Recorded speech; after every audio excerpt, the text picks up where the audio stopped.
All right. Hello, Ari, the arcade kid lover, and Zakara. By the way. All right. Yeah.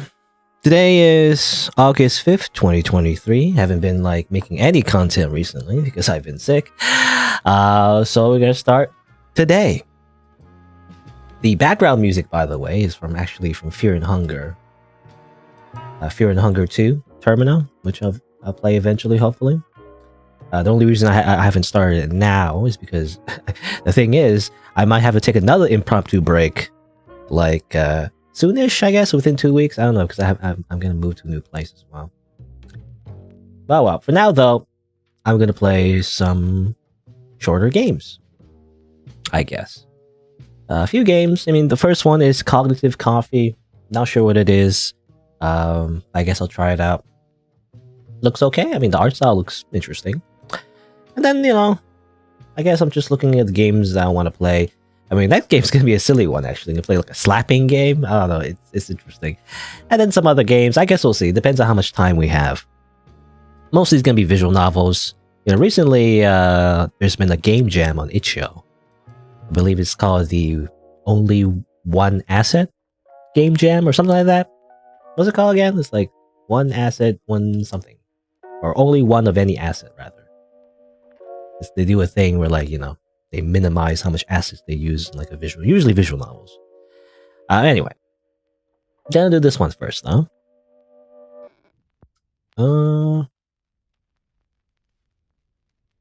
Okay.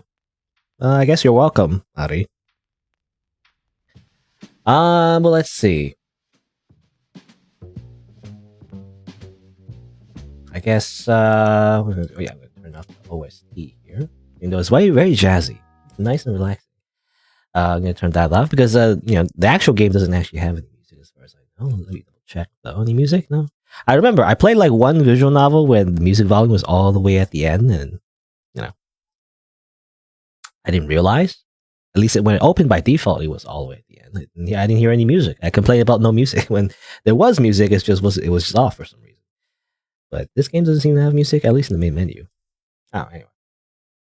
All right. So let's see. Some water.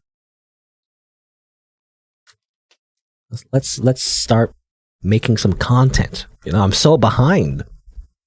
So I gotta make stuff, I guess. I don't know. All right, let's have this one. Let's see here. Just reading the game description. I don't know how I would introduce this, but let's see. It'll go something like, hello, welcome to Cognitive Coffee, a short little visual novel developed by Pinwheel Bunny, available on itch.io, and apparently a random girl just appeared in front of you, and I guess we're going to have a conversation. I wonder what's going to happen. And I guess a little content warning as well. This game is meant for mature audiences, so viewer discretion is advised. Let's begin. My head is spinning. Hello? Hello? I open my eyes to see a girl in front of me. Who's saying this? Am I saying this, or are you saying this? I'm not sure. Maybe she's saying this? Hi there. My stomach dropped when I saw her. I don't know if this matters. There we go. Who are you? Who am I? It's funny how I wonder if there's multiple endings. Actually, let me double check. Is there multiple endings? I actually don't know. The game doesn't. Or the game's the store page rather doesn't say that.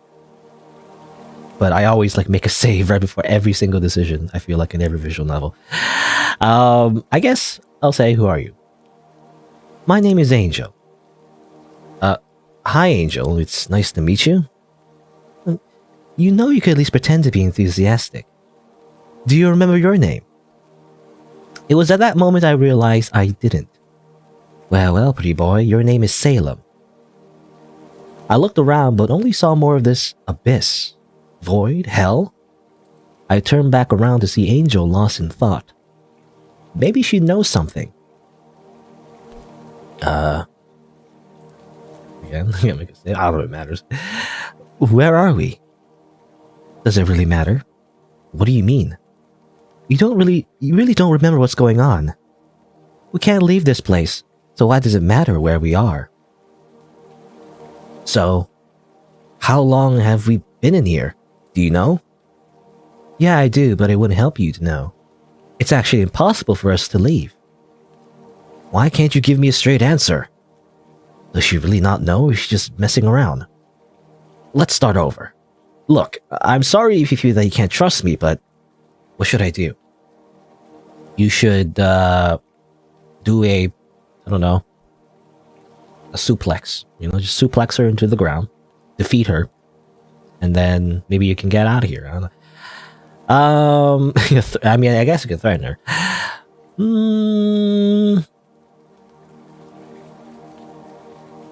I guess I'll just compliment her. We're just flirting. I don't know. Has anyone ever told you that you have pretty thighs? I mean, eyes. That's weird. That's really creepy when you... Anyway. If you're trying to get into my pants, don't worry. We've already fucked before. Oh, okay. Huh? I don't even remember. But anyway, that's not important. What's important is, what happens when I touch you? What do you mean? Well, come closer and let's find out. I reached over so our fingers could touch. I felt like a shock of electricity ran through my body. Suddenly my thoughts were a little less clouded, like something locked away was coming to the surface. It makes no sense that you would forget. At the same time, it makes way too much sense. That doesn't make any sense. Have you ever heard of cognitive dissonance? Metacognition? Intrusive thoughts? If you think about it like that, it makes perfect sense, does it? Random, I don't know, psychology jargon? Tell me something that does make sense. Well, why don't you ask a question? Okay. Yeah, it matters. Cognitive dissonance. Does that mean like... I think that means like when you do something that goes against what you normally would think is like ethically right or wrong, I think, or something like that. Or something like that, Like when you do something that goes against your morals, but then you justify it, I think. Or something like that. It's a theory in psychology that explains an uncomfortable feeling that happens sometimes when two beliefs that are contradictory are challenged. Because in your mind, they don't make sense together. For example, my boyfriend loves me. People who love each other don't beat each other. What happens when he starts hitting me? The brain doesn't like contradictions, so it works overtime to make the information presented make sense. Whether this is for coping, compromising, or confirmation bias is up to the individual based on a number of variables. However, I think I finally know what's going on. Oh really, in that case, whose mind are we in? Okay, I don't know if this matters. I'm gonna say my mind? I know we're in my head. You're just a representation of how I see the real Angel. Oh really? Then tell me something. How do you feel about me? Is this accurate? You forgot so you could cope with the fact that you kidnapped me, right? Okay, what? Kidnapping now? I had to know for sure. So I ripped off her choker. Yeah, I was wondering what she was wearing on her neck.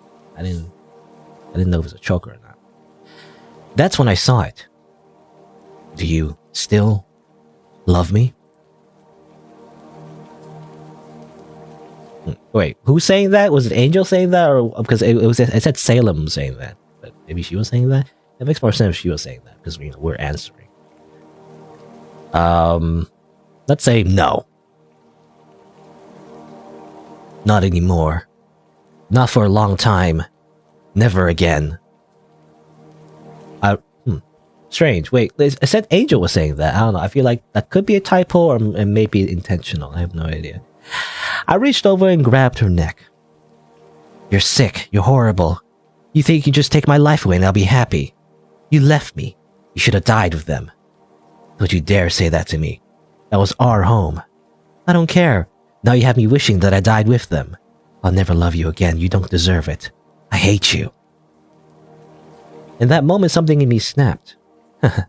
You're delusional if you think I'm gonna let you talk to me like that. She barely even flinched, yet I could still feel her fear on my fingertips. You love me, you always will. I'm already used to your bullshit. Maybe in the next life. But for now, fuck you. I hate you. I squeezed her neck and squeezed. I kept squeezing her throat long after she stopped moving. Yes. Next time she'll love me, right? Ending. Black as the devil. Great. All right. I guess that's one ending. It's very abstract, I feel like. This is very surreal and abstract, for sure. I guess something was going on between these two, and it's like, I don't know.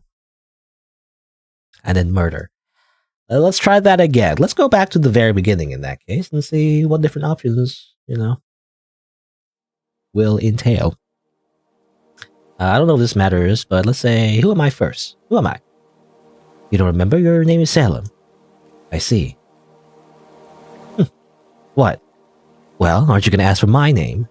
Kind of rude not to ask. What's her name? It's Angel.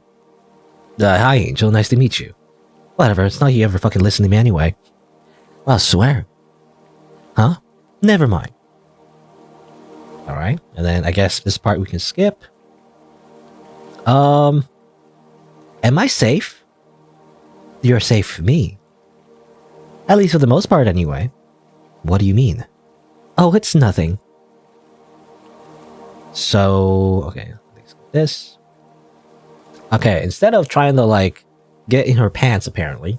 Is she wearing pants? I can't remember now. I wasn't paying attention. Like, I swear she's wearing a skirt, right? Anyway, I mean, that's just... It's not meant to be taken literal. Anyway, I guess I will state that I want the truth. It looks like we're both trapped in here. Wherever here is. So why don't we try to work together? You know when you're calm, you're actually super cute. It makes sense I fell in love with you back then. Wait, what? Don't worry about it. You never liked me back, so it doesn't matter. Yeah, I think she's wearing a skirt. Anyway, that's not important. What is important is... Blah, blah, blah, blah, blah. Alright. Most of it's the same, I guess. Most of the choices in the beginning, I guess, doesn't really matter too much.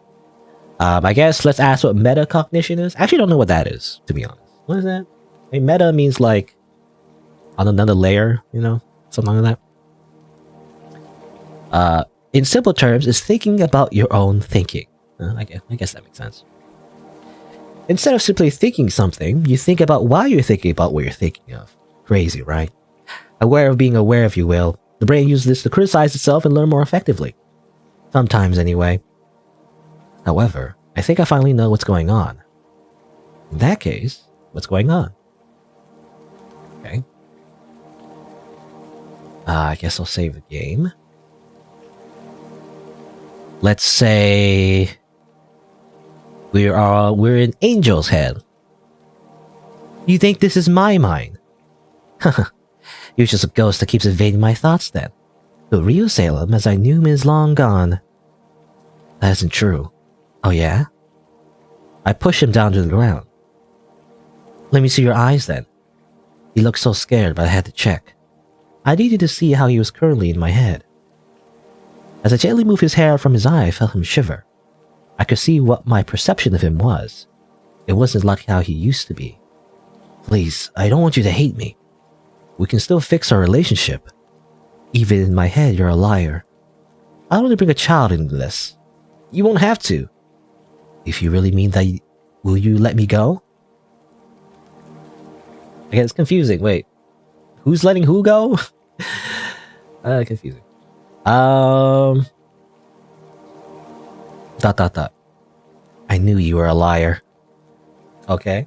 Alright. Those are thighs, by the way. Is something wrong? I thought this is what you wanted. I mean, Don't give me that bullshit.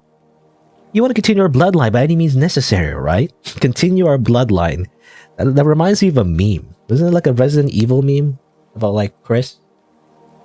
Like, I don't know, I can't remember.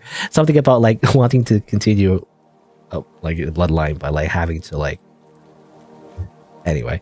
You couldn't give less of a shit about whether that's what I want, right? I do care about you. You can see that, right? No, I can't say that I can, really.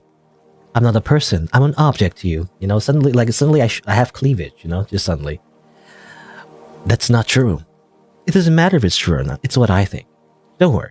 I'm gonna give you what you want for eternity. No, please, I actually do care. No, if I had... No, if I had to stay with you forever, then you'll die by my hand. At least it'll be pleasurable. What does that mean? You know, death by snoo snoo? I just want you to care, I just want you to care about me again. Please, I love you. Too little too late. Now be a good little boy and shut up so you can enjoy the ride. With each movement, her nails dug further into me. At some point, I felt her begin touching my organs. It felt like forever. Some might say it was heaven. It felt like it for a bit. But this was hell. That's some kinky stuff that they're into.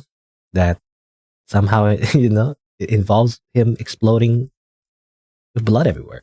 I don't know. Anyway, well, that's another ending, I guess. Let's see. Well, let's I'm trying to think. It seems to be there's like variations as well based on maybe what we say at the end. So I'm gonna see what happens if I do that. Let's go back over here. All right. So what happens if we say yes? Actually, we're still in love with her, even though she has a satanic symbol, I guess, or I don't know. I'm assuming the red star thing for some reason always is related to demons. But despite her having a satanic mark on her neck, let's say yes. Of course I do. No matter how much I wish I didn't. I'm sorry I took you, but it was for your own good. Please, don't be mad at me. I'm not mad, I'm just a little sad you won't let me leave. Please, Salem, you can let me go and I'll still come back to you. I mean, I know that you love me, but how do I know you won't leave me forever? It took years to find you. I didn't even know you were alive. I thought everyone died then. I can't lose you too. Please, you have to understand that this is for your safety. I was begging her with everything in my being, hoping that maybe, just maybe, she wouldn't want to leave me. Look, I know how scared you are, but I've survived this long without you, so how about acknowledging that? We could be protecting each other as equals. Please, I'm begging you. I knew that already. Yet, it's okay. I'll always love you. You love me back, right? Of course I do. Then let me go. This thought will end soon anyway. Maybe, just maybe, this is what I need to do to get rid of the guilt. Alright? Ending sweet as love. We don't choke her to death this time, Great. Alright, let's go back to maybe, what was it? It was over here. This time, let's say I can try. Do you really mean that? I don't want to be a prisoner anymore. I just want to decide my own fate again. It's not fair. You know your powers counter mine. I'm sorry, Angel. Suddenly I couldn't contain my tears anymore. I began to cry for all the things I've lost and things I would never have. The tears wouldn't stop spilling. Him saying my name again made me remember the good days. He had a pained look on his face, but he hugged me all the same. It's okay. I'm sorry I wasn't there for you then, but I'm here now. It's okay, I know you couldn't do anything then. It wasn't your fault. I've just been blaming you to make myself feel better. Angel, there's something you need to finally hear. I know you won't listen unless it's me telling you. What is it? You did the best you could. For what felt like forever, I let him hold me. I felt warm and safe. Please, don't wake me up yet. Don't wake me up inside. No, ending pure as an angel. All right, and thus we just hug. Instead of like weird, I don't know, gory, bloody sex. We just hug. I feel like that's the better outcome. I don't know. Anyway, all right, let's check out. Let's see. I feel like there's only the last option that changes most of it. Like probably that one. I actually want to go back to the beginning to see if there's anything else we can choose. I mean, I guess what about over here? Load this one, maybe. I think we didn't say this one yet, so we'll see. Are you safe? I mean, we should be technically in this space. The more I think about it, though, now that you're awake, I'm not so sure anymore. Why did this girl look like I'm gonna strangle her or something? You don't say. So, how long have we been here? Do you know? Okay, skip. Skip. Let's threaten her this time, because why not? If you don't tell me what I want to know right now, I'll have to use force. Oh, so the asshole returns. Just when I thought the memory loss would make you go back to the way you were. What the hell do you mean? Did you take my memories? Go ahead, use force. It's not like I'm not used to it. So you're confirming we've met before? Wow. Of course you don't care about the other issue I raised. Yes, we've met before. I miss the old you. Anyway, that's not important, okay? Let's, I guess, get the dictionary definition of intrusive thoughts as well. I mean, I believe that's... You know, I feel like that's been memed a lot, actually, as well, but... I think that just means, like, you know, just random thoughts that you have that might make you uncomfortable. You know, like, I don't know. Like, suddenly you want to, like, jump off a building or something, you know? And there's a specific name for that phenomenon. Call of the Void, or whatever. Call of the Abyss. You know, just random thoughts that you have that obviously you wouldn't really... like, act on, I guess, but it still makes you uncomfortable anyway. But it's just how the human brain works, you know. Sometimes you just think random things that you don't want to think about. I think that's what it means. Oh, anyway, this one is exactly what it sounds like. Unwanted thoughts that keep invading your brain. For example, when I look at windows, I imagine the glass cutting my neck and killing me. Anyway, it's something that's fucked up a lot of the time. Like when you look at me and imagine assaulting me. I mean, that's happened. Even if you wouldn't do it. Maybe. I wouldn't do that. Can you look me in the eyes and tell me that for sure? I can see you trying to look down my shirt. Sorry. However, I think I finally know what's going on. Well, there's really just at the end that matters. The choices that we make. Alright, are we in Salem's head, Angel's head, or are we in neither? We don't know. I don't know. I see. I guess you'll never know. I never needed to know, did I? No, not really. Oh, excuse me. Still coughing. Water. Try that again. I'm just gonna read it again. Let's see. No, not really. Our whole existence is meaningless. It's all gonna be reset anyway, huh? In a way. And anything you ever thought of, anything you will ever think of, can and will happen. If it hasn't already. Exactly. In that case, I want to enjoy this current idea of us. I like nothing more. This version of you. Reminds me of the Salem the real Angel loves. Ending mental. Okay, well there you go. I think that's it. I don't know if there's any other endings. I mean, I could, let's see. Well, I don't know. I could try to like reload all the way back here. I wonder if there is like a specific thing we can do. I don't know.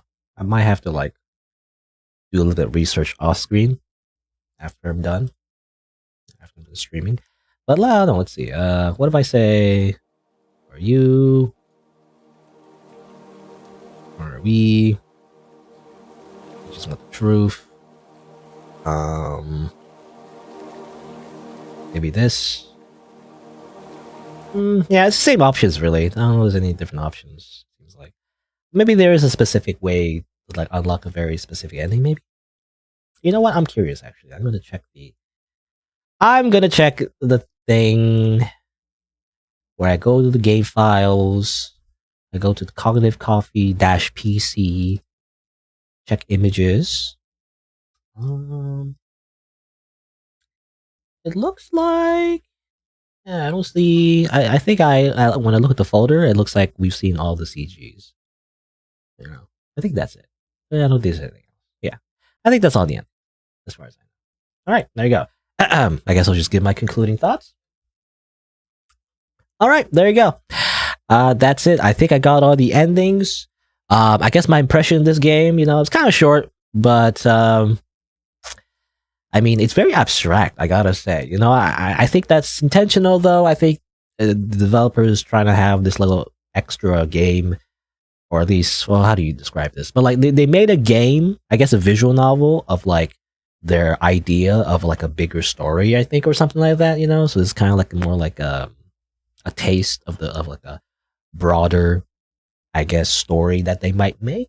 I'm not sure if they make it like a bigger visual novel or something, but that's why it's so like weird because they're just the characters are basically referencing things that we the audience don't know, you know, and doing that a lot, you know. I feel like I don't know. I guess it depends on what you find interesting.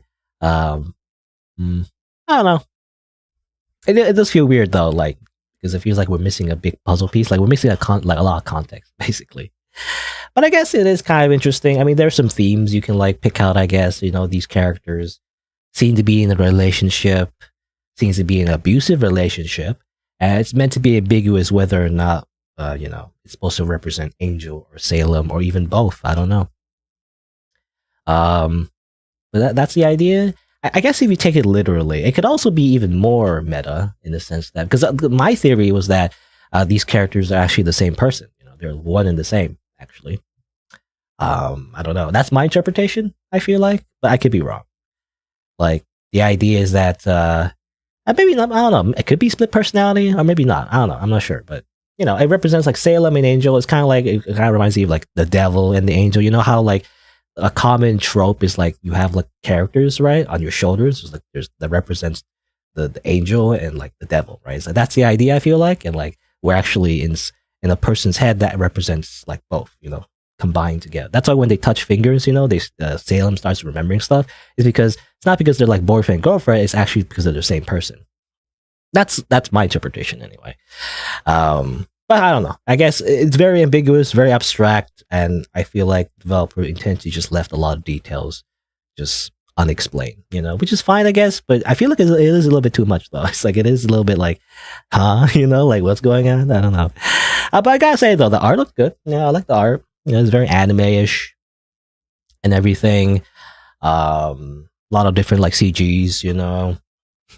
I mean, to be honest, the one where she's freaking showing her cleavage, I mean, that is striking. That's like fan service a little bit, but it does pop in my mind now how extreme that was, and also a little yanderish as well. I guess that's why there's a mature warning tag, you know, on the game.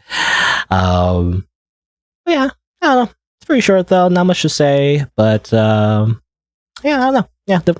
Yeah, yeah, that's basically it. I mean, again, the story is very ambiguous. You know, it's just very ambiguous. I guess it was interesting. You know, I guess I don't know. Like, it's hard to say that I want to see more though. So it's kind of like because I feel like if you try to like add a bunch of exposition, it makes the mystery less interesting. So I don't know. It really depends on how you balance it. You know, if the developer makes a like a bigger story based on this, right? That kind of explains everything. I rather than explain like literally everything because if they did, you know, I feel like it would be kind of boring. You know, the mystery would be lost. You know, if you literally explain like what's going on, how everything's happening. I don't know. Depends. I feel like it would make more sense if this was part of like a bigger, like a different story. You know, like it was not focused on the whole like I guess weird psychological aspect. Though I do like psychological horror, but I don't know. I feel like it's a little bit too on the nose on that. You know, they even in the conversation, they like started like defining, you know, like psychology, like jargon, right? That's what they're doing. It's like that. I don't like it when stories do that. It's like you're like condescending. You know, you're like talking down to me. You have to read like a dictionary definition to me. It's like I rather if you could use psychological aspects, you know, to like to be more subtle about it. You know, like make people like how do you say make people like guess, you know, what's going on instead of like just giving it to us. You know, there's no need to define anything to us. I feel like unless you're trying to make some kind of really complicated story, I guess, with a lot of like different terms and like have your own world maybe, but I don't know. Anyway, yeah, anyway, definitely the art though. I gotta say the art was interesting. All right, but that's it. There you go. I guess that's it for cognitive coffee. How do I usually sign off? You know, it's been a while, so I don't remember how I usually end my videos.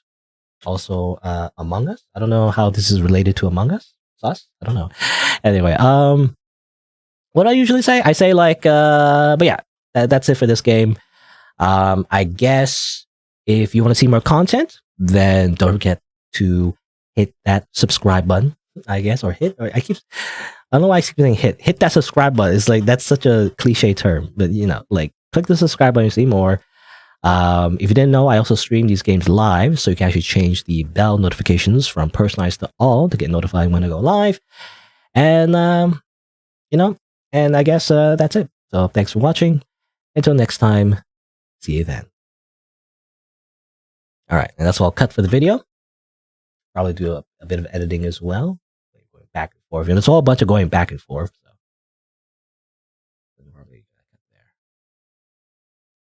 also, Freddy Fazbear, can you explain a go-go what you're talking about? Can you speak in full sentences is what I'm asking, if you don't mind. If not, I'm just going to assume you're like a bot, which is rare, I feel like. I don't know. I have not actually encountered much bots on YouTube, I feel. At least on YouTube live streams, anyway. Probably by virtue of just being less people, just less popular overall. But on Twitch, definitely. I don't know. I just found this. I don't know. I mean, I guess, I don't know. I have some rules, actually. I don't know if it pops up when you enter the chat. I'm assuming it does, but I guess, when you like type messages on live chat, try to like keep it, I guess, relevant. Don't just like type random stuff. I don't know. It's just kind of weird. That's just my opinion. I don't know. It's just like, it's like going to some random chat and saying, haha, I don't know, bananas. I don't know. Just like typing just random words. It's just kind of weird. I don't know. That's just me, though. I don't know. Anyway, we're moving to the next game now. So that was Cognitive Coffee. I guess next is Rose and Camellia. I don't know how to describe this. I don't know. Slapping the crap out of each other. That's my title. I changed the thumbnail as well. This one's on BlueStacks, or say BlueStacks. Rather, it's on mobile devices, but I have to use BlueStacks to like actually record the gameplay. I don't know how I'm gonna do this. Also, I think I need to restart BlueStacks. Can I click on that? I think I can. How do I record this? I keep forgetting how I record BlueStacks. There's like advertisements on BlueStacks now. I don't like that. Ah, so loud. Hold on. Can I like full screen this? You don't know what else to say? I don't know. Unless you have anything relevant to say, you can just lurk and just watch. That's, I don't know. Again, it's just, I don't know how to like describe live stream culture. Like on Twitch, there's like certain like unwritten rules, but like on YouTube, it's just like, it's the Wild West. But the way I see it, it's kind of like, how do you say? It's like a show, sort of, or like kind of like, like panhandling in a way. There's people who play like guitar on the streets or whatever. That's how I kind of see it, So like when you go to a live stream or a live chat or whatever, try to keep it relevant to what's going on. If you're gonna comment, like try to keep it relevant to what's going on the video, or you don't have to say anything at all. You don't have to say anything. Just try not to just say the first thing on the top of your head. Don't be weird. That's my rule, I guess. Or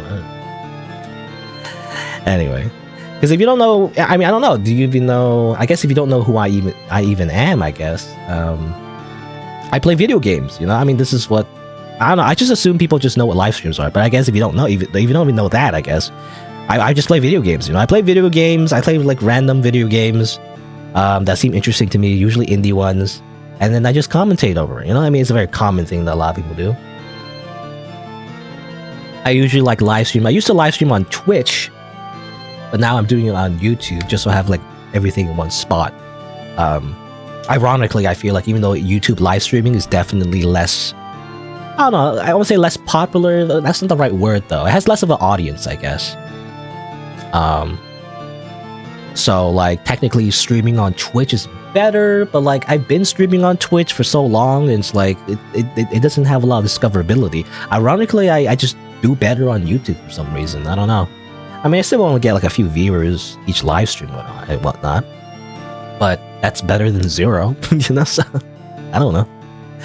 I think some videos as well. I mean, a lot more like, I guess, just random people, you know, not even like subscribers necessarily, I imagine, but they're just random people just find my videos and watch them, right? So I think it's just better for discoverability. Like, you can't have that on Twitch. I feel like Twitch is much better if you already have an established community, or like just a bunch of people who want to watch your stuff, you know. It's like, I don't really have that. You know, I just make stuff, you know. I'm a weirdo, by the way. I just make stuff and just put it out there. Like, I don't do anything besides that. So that's how I do it.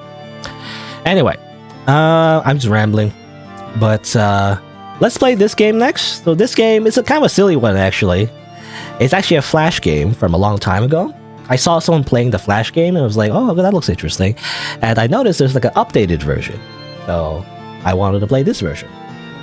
You know, it's just a silly, quick game I just want to try out. It's actually pretty hard.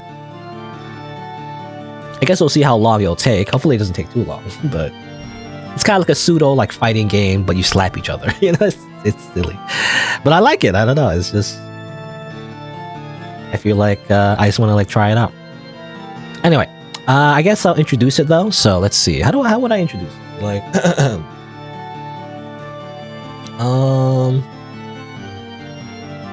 hello and welcome to Rose and Camellia, a little game. A little game? I feel like, try that again. I don't know. I say little game. I don't know what that means. Okay, I usually say visual novel or something, but I don't know how to describe this game genre even. I guess I'll just say game, you know. Anyway, try it again. Take 2. I also edit, by the way. I don't know. People who watch like my live streams or watch the VODs, they might not understand, but like I stream and then I cut it up and put it in the video. That's how I do it. So that's why I always sometimes just do a retake, at least for introduction. Hello and welcome to Rose and Camellia, a game developed by Nigoro, available on mobile devices, I believe Android and iOS, at least the version that I'm playing. And originally, this game was actually a Flash game, I believe, you know? And I believe there's also a Switch version as well, but I don't have a Switch, so that's why I'm playing this version. But basically what this game is kind of like a action fighting game, but that's also a parody of like, how do you describe it? Like, I think like 1800s, I believe, like 1800s, around the Victorian era, you know, kind of thing. Like how do you say, like, try that again. I don't know what I'm trying to say. I try that again. I don't know. Take 3. You know, this game's hard to describe. I don't know how to describe it. It's weird. I guess you just, you know, I should just start, you know, so you can see. But anyway, take 3. I don't know. I'm very obsessed with doing a good introduction. Okay. Hello and welcome to Rose and Camellia, a game developed by Nigoro, available on mobile devices like Android and iOS. Originally, this was actually a Flash game, and I also believe it has a Switch version, but I don't have a Switch, so I'm playing this version. And basically, what this is kind of like a action fighting game where you slap each other. You know, it's kind of like a parody of like I believe like 1800s like romance dramas, you know, with princess and princesses, you know, kind of like Cinderella. But let's see, you know, it's kind of hard to describe. It's better to just dive right in. So first of all, the story. With his last breath, Shunsuke placed a flower in my hands, a single rose, my favorite. From that day forth, the members of the Tsubaki Koji family began to look upon me with different eyes. No longer is Shunsuke here to excuse my common birth, but I shall yet prevail. So long as I hold his rose, I shall not back down. Well, what have we here? Does the base-born strumpet think that to marry into the illustrious... I can't speak. Does the base-born strumpet think that to marry into the illustrious Tsubaki Kyoji clan grants her dignity above her station? I'm not the woman I used to be. I'm Reiko, wife of the eldest son of the Tsubaki Koji family. His house is rightfully mine. Do not discount the resolve of the low-born woman. Alright. And thus we go to battle! We fight! The duel begins! Aim her cheek, slap! Slap her face! Because this is how we resolve conflict. And then we dodge like Dark Souls. Yeah! Ah, oh, I missed. And then we slap her again, and then it's basically the gameplay. You just swipe, slap her face, and then...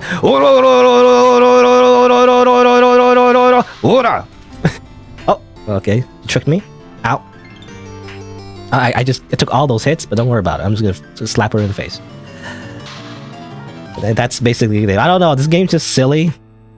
I like it because it's just... I mean, it looks good as well, you know? It's very... well animated and everything. And again, it's like a parody of like... of that style. You know? I don't know what you call it. It's like a genre for this. Like a Tomei style kind of game. Oops, I didn't mean to press that actually. I guess that's just for some weird extra thing. Anyway. Yeah, I don't know what genre you call this. Like, yeah, Gothic? Is it? Is it Gothic? Medieval? It's not medieval. I'm so bad at history. But you know, that kind of era, I guess. But it's like drama and romance and like, you know, royalty and whatnot. Political intrigue, you know, and it's funny how we just slap each other. How dare you? I trust you will complain no further. You horrid vile. What disturbance is this? Sister, this frightful girl. What is the meaning of this, Reiko? Have you forgotten the pity we took in placing one such as you among our clan? I am wife to Shunsuke, eldest son of the Tsubaki Koji family. This house is my rightful inheritance, and I will claim that right by any means necessary. Huh, the feeble aspirations of a gutter wench. As eldest daughter, I remind you that the house will go to my husband, as befits his noble birth. Begone, tramp. The duel begins. Hiya! Fight! She is the elder daughter, by the way? Like a typo. Anyway. Oh, okay, she's more tricky, I feel like. Damn it. I keep missing it. Slap. Slap. Okay. Got dodge. I believe you can also, yeah, you can counterattack as well. That's the thing you can do. It's pretty easy so far. I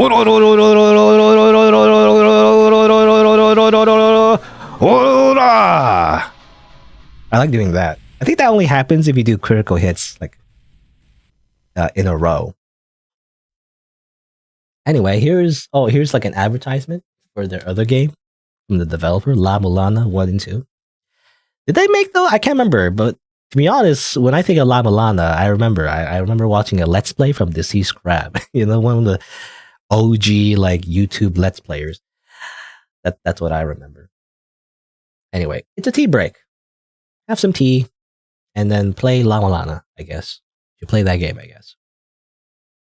While the break is over. The daughters of the house grovel before me.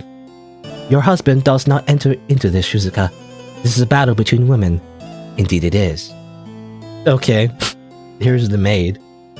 As housekeeper, I've been watching you. You may very well uphold your claim to the Tsubaki Koji house, however, you are not yet ready to challenge our matriarch. Lady Hanai's strength surpasses that of your typical noble woman. What precisely are you saying? I am saying that I challenge you. A girl who cannot defeat me has no hope against the lady. Prepare yourself. Oh boy, we must now defeat the maid. Just do like sumo moves, I don't know. Come on. Hiya!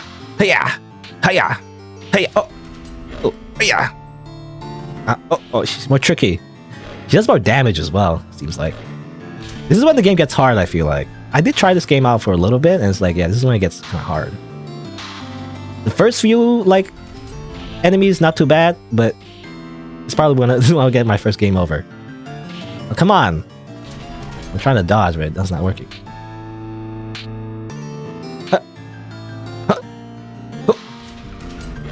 Seems like you can get critical hits sometimes when you slap him at the right spot, I feel like. Sometimes she counterattacks me. Crazy. I don't know how it works exactly, to be honest. Sometimes they counterattack. I guess if you attacked the wrong spot.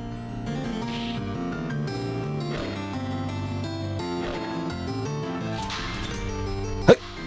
Hey!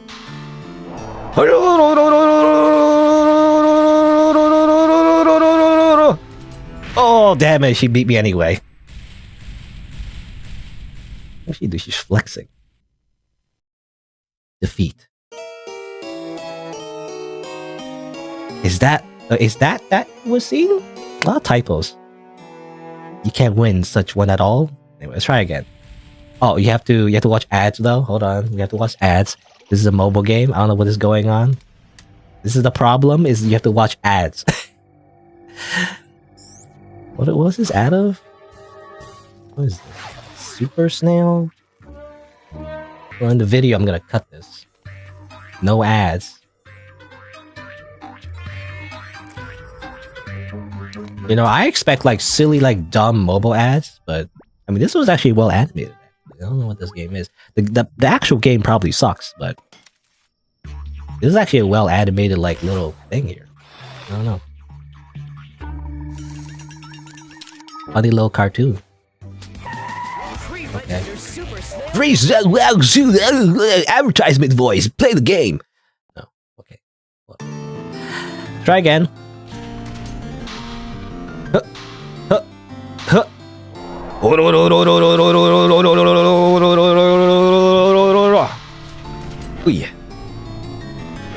If you get like 3 critical hits in a row, I guess that's when we can do that.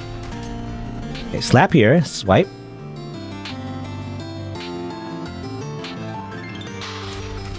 I don't know how I do it sometimes. I don't know. I try to like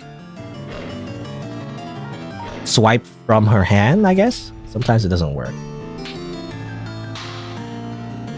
I think you're supposed to like do it fast as well. I'm not sure.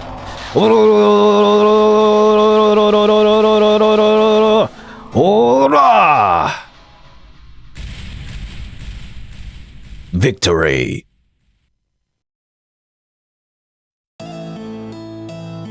Magnificent. You do indeed have the potential to bring change in this family. Your turn, Lady Hanai. Reiko, I've been observing you. So you truly aspire to claim this house as your own. That I do. Do not discount the resolve of the low-born woman. I will not soon forget the pain that has been brought upon me. This house is mine, and mine alone. So that pain is now ours to share, is it? Very well. Let me share something with you as well. The true power of the Tsubukekoji family. The duel begins. Alright, old lady. How hard can this be? she freaking does like an Akuma dodge. Okay.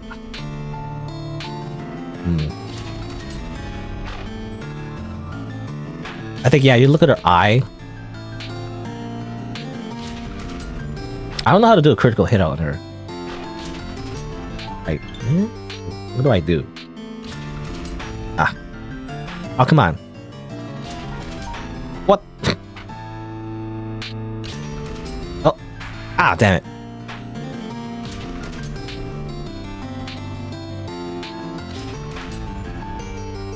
Oh, come on.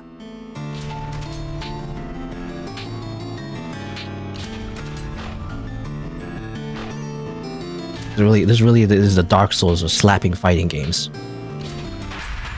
Oh. No fair, if you use her fan. He has a weapon? That's cheating. You see it, the power of this face slapping is the power of the number women Tsubukekoji family. Again. I watch ads. What is this? Facebook? Facebook gaming? Does that even exist anymore? Wasn't there like a whole thing where people like live stream on Facebook, but nobody watched? You know, I feel like, or something like that. That's happened a few times already. Actually, there's a lot of competitors like Twitch, and people like the company pays streamers like going to their website or whatever. But then I don't know, like a few months later, or maybe more. I don't know, but it just nobody goes there. Everybody goes to Twitch. Like YouTube is like the best competitor, and even that is not really that big comparatively. Anyway, try again. I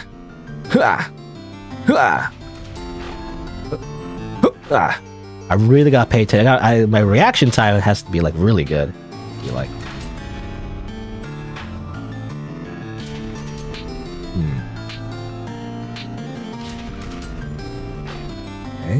Oh, damn it. It does it so fast sometimes. Okay, you gotta dodge as soon as you see the eye flash, you know? There you go, it's a bit of a counterattack.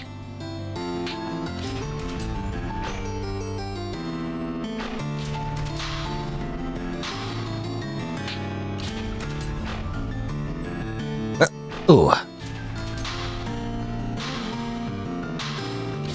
Oh, damn it. I was hoping for the ora.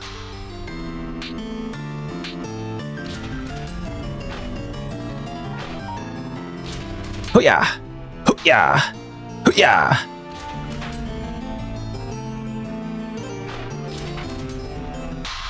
There you go. I think I'll go like an arc. A little bit of an arc. I don't know. Victory. Beautiful. So this is the pain you feel. The Tsubaki family rightfully belongs to Shunsuke and myself, is that clear? I'm afraid that cannot be so. Do you still resist? It is not for us to decide. The traditions of the Tsubaki family do not allow it. What is that supposed to mean?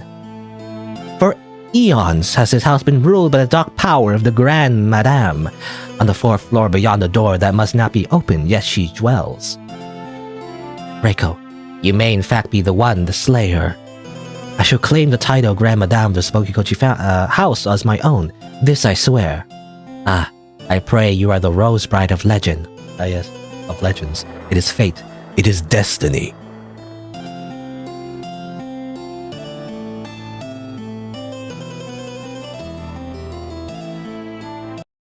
Alright. And thus we fight a monster.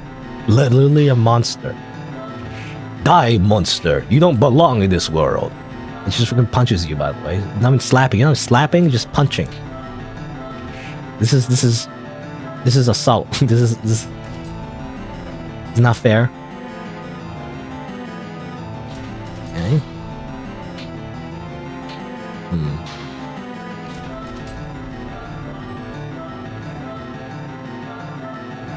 Okay.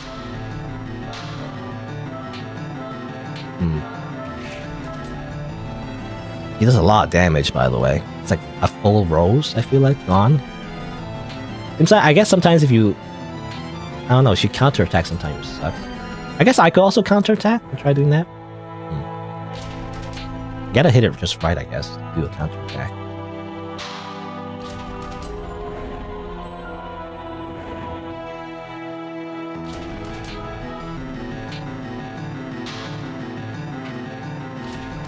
Like, you freaking ducks.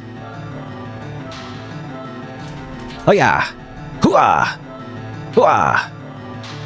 I get the best success if I just swipe at the top, I feel like. Oh, damn it. Oh, come on.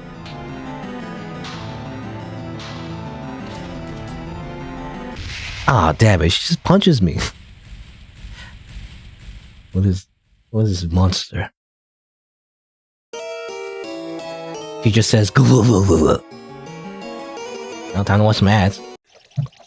Oh, this ad again. You don't really watch that. We don't have to watch this ad again. I mean, it's good animation, but we already watched it. 4.1 out of 5, I'm assuming. We don't need to do this again. Again, I was expecting those weird mobile. You know, every time you watch like a mobile game ad, it's just like really weird ones. You know, they're either hypersexualized or gross. That's what I was expecting, but this is just. I mean, that's just normal. All right. Ah, damn.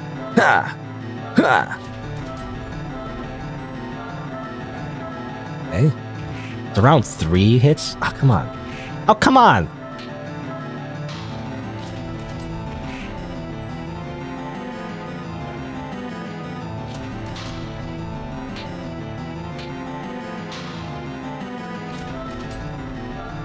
I already had 1 health, by the way. It's gonna take a while, I feel like. This is a hard boss. Oh, come on.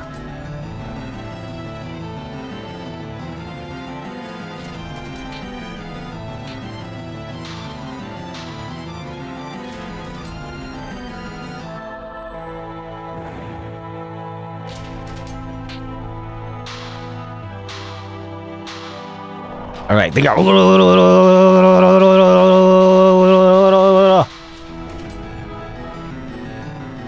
Ah, damn it! He just punches you. I don't see any variation of that punch. He just punches you. This is hard. I mean, I guess it's meant to be hard because it's freaking. Also, what is this? Oh yeah, this is the game ads I usually see. You know, it's like weird ones. Mafia. Wasn't there like a meme about that? When you catch your girlfriend, what do? You catch. Also, eyes. Again, this is like usually not even the actual gameplay. You know? Literally not the gameplay.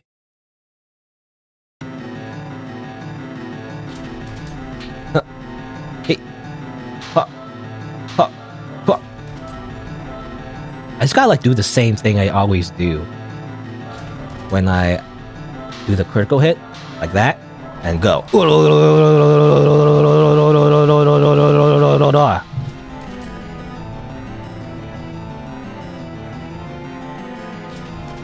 Oh.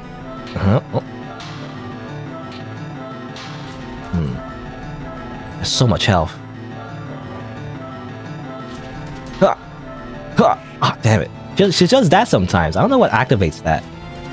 Like, she counters you sometimes. I don't know why.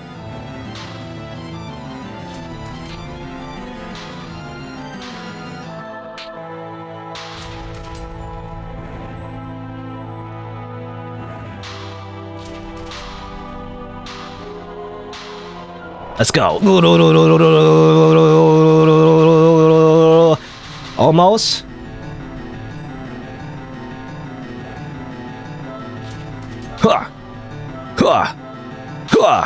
There you go. The demon has been defeated. The darkness pushed back into the abyss. So was the dark force haunting the Tsukibaki Koji family vanquished, never to return, and as for me, she became the head of the household, you know? Now she can do whatever she wants. Also, she has a weird pet thing.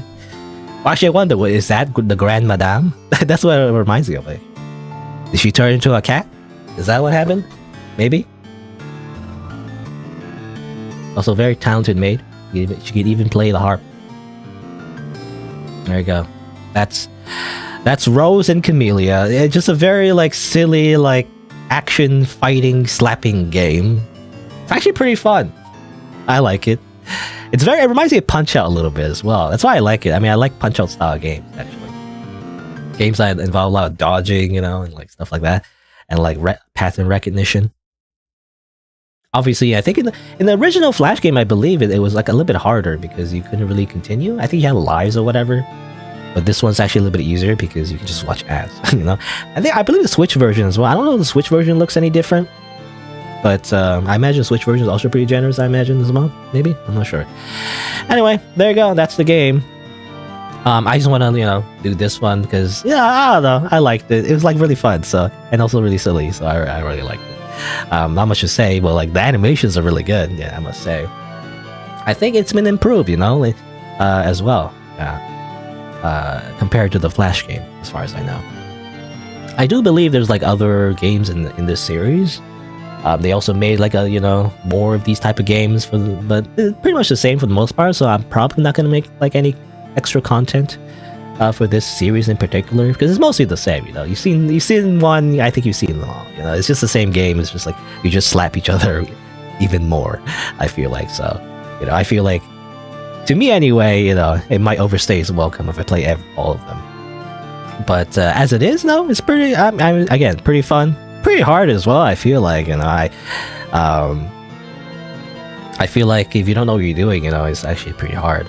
Especially in the beginning, you know, I did play this game, again, as mentioned before, a little bit before, and I did struggle with, I think around, you know, the third or fourth enemy, you know, so I did practice there a little bit. Before I actually recorded it, but yeah, again, pretty fun game. Yeah, not much else to say. You know, it's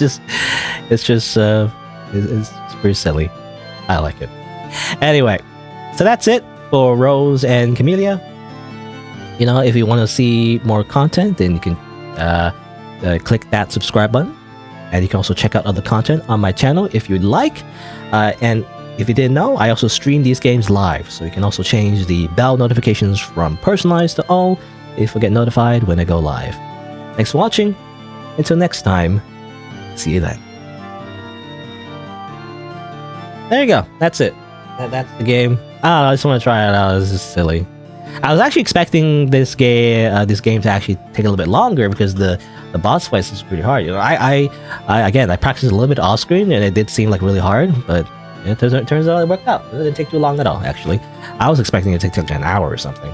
Because especially at the end, the final boss fight, she has so much health and everything. But I guess I got lucky.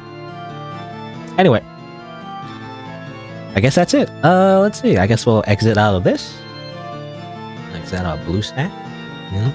Which I was kind of paranoid. When I first like recorded from BlueStacks, in some of my videos, I was thinking like maybe that it's illegal, you know, but I don't think it's not. The emulator itself is not illegal, technically, as far as I know. It's like when you emulate like older games, technically the ROMs are the illegal part. Like sharing ROMs is like the illegal part, technically, not the emulator itself. But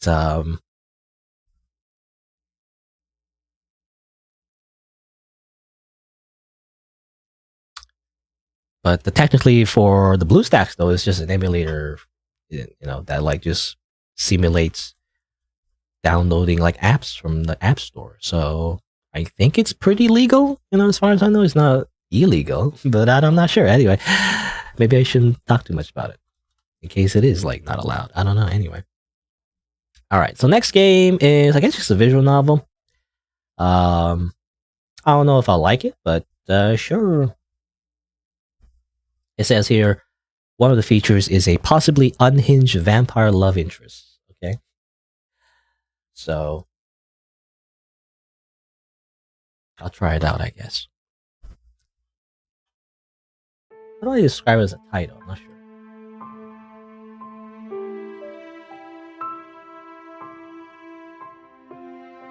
Duskbound.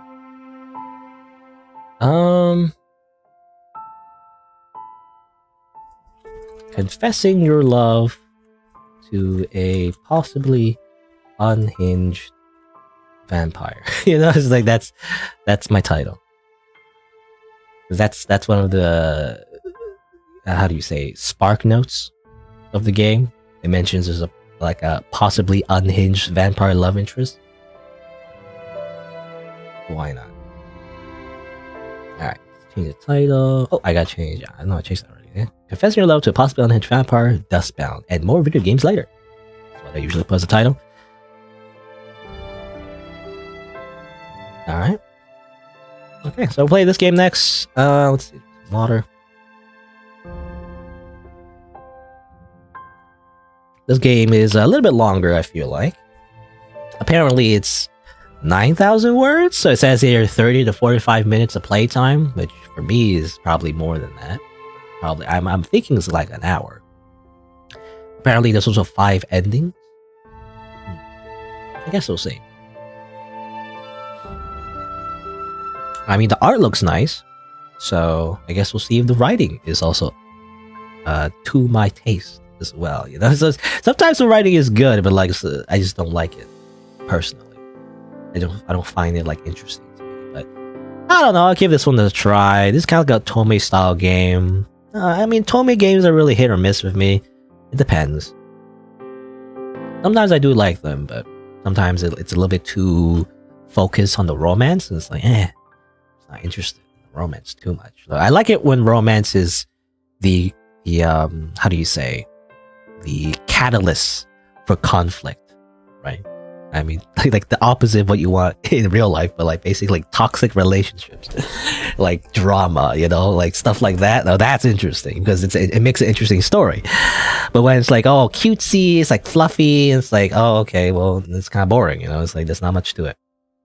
I mean, that's what you want in real life, but like as a story, it's just not interesting to me, you know. That's not how I see it. Like if I wanted like a cutesy, fluffy story, I wouldn't record it, I guess, you know. It's just not interesting to read it aloud. I don't know. That's just how I see it. because I don't know, I see my videos more. I just want to do like narrative focused games. I see I'm more like a kind of like a movie, right? I don't know. I guess there is like cutesy like movies where nothing much happens. I guess, but I don't know. Anyway, depends. But let's see. So I'm gonna play this game next. I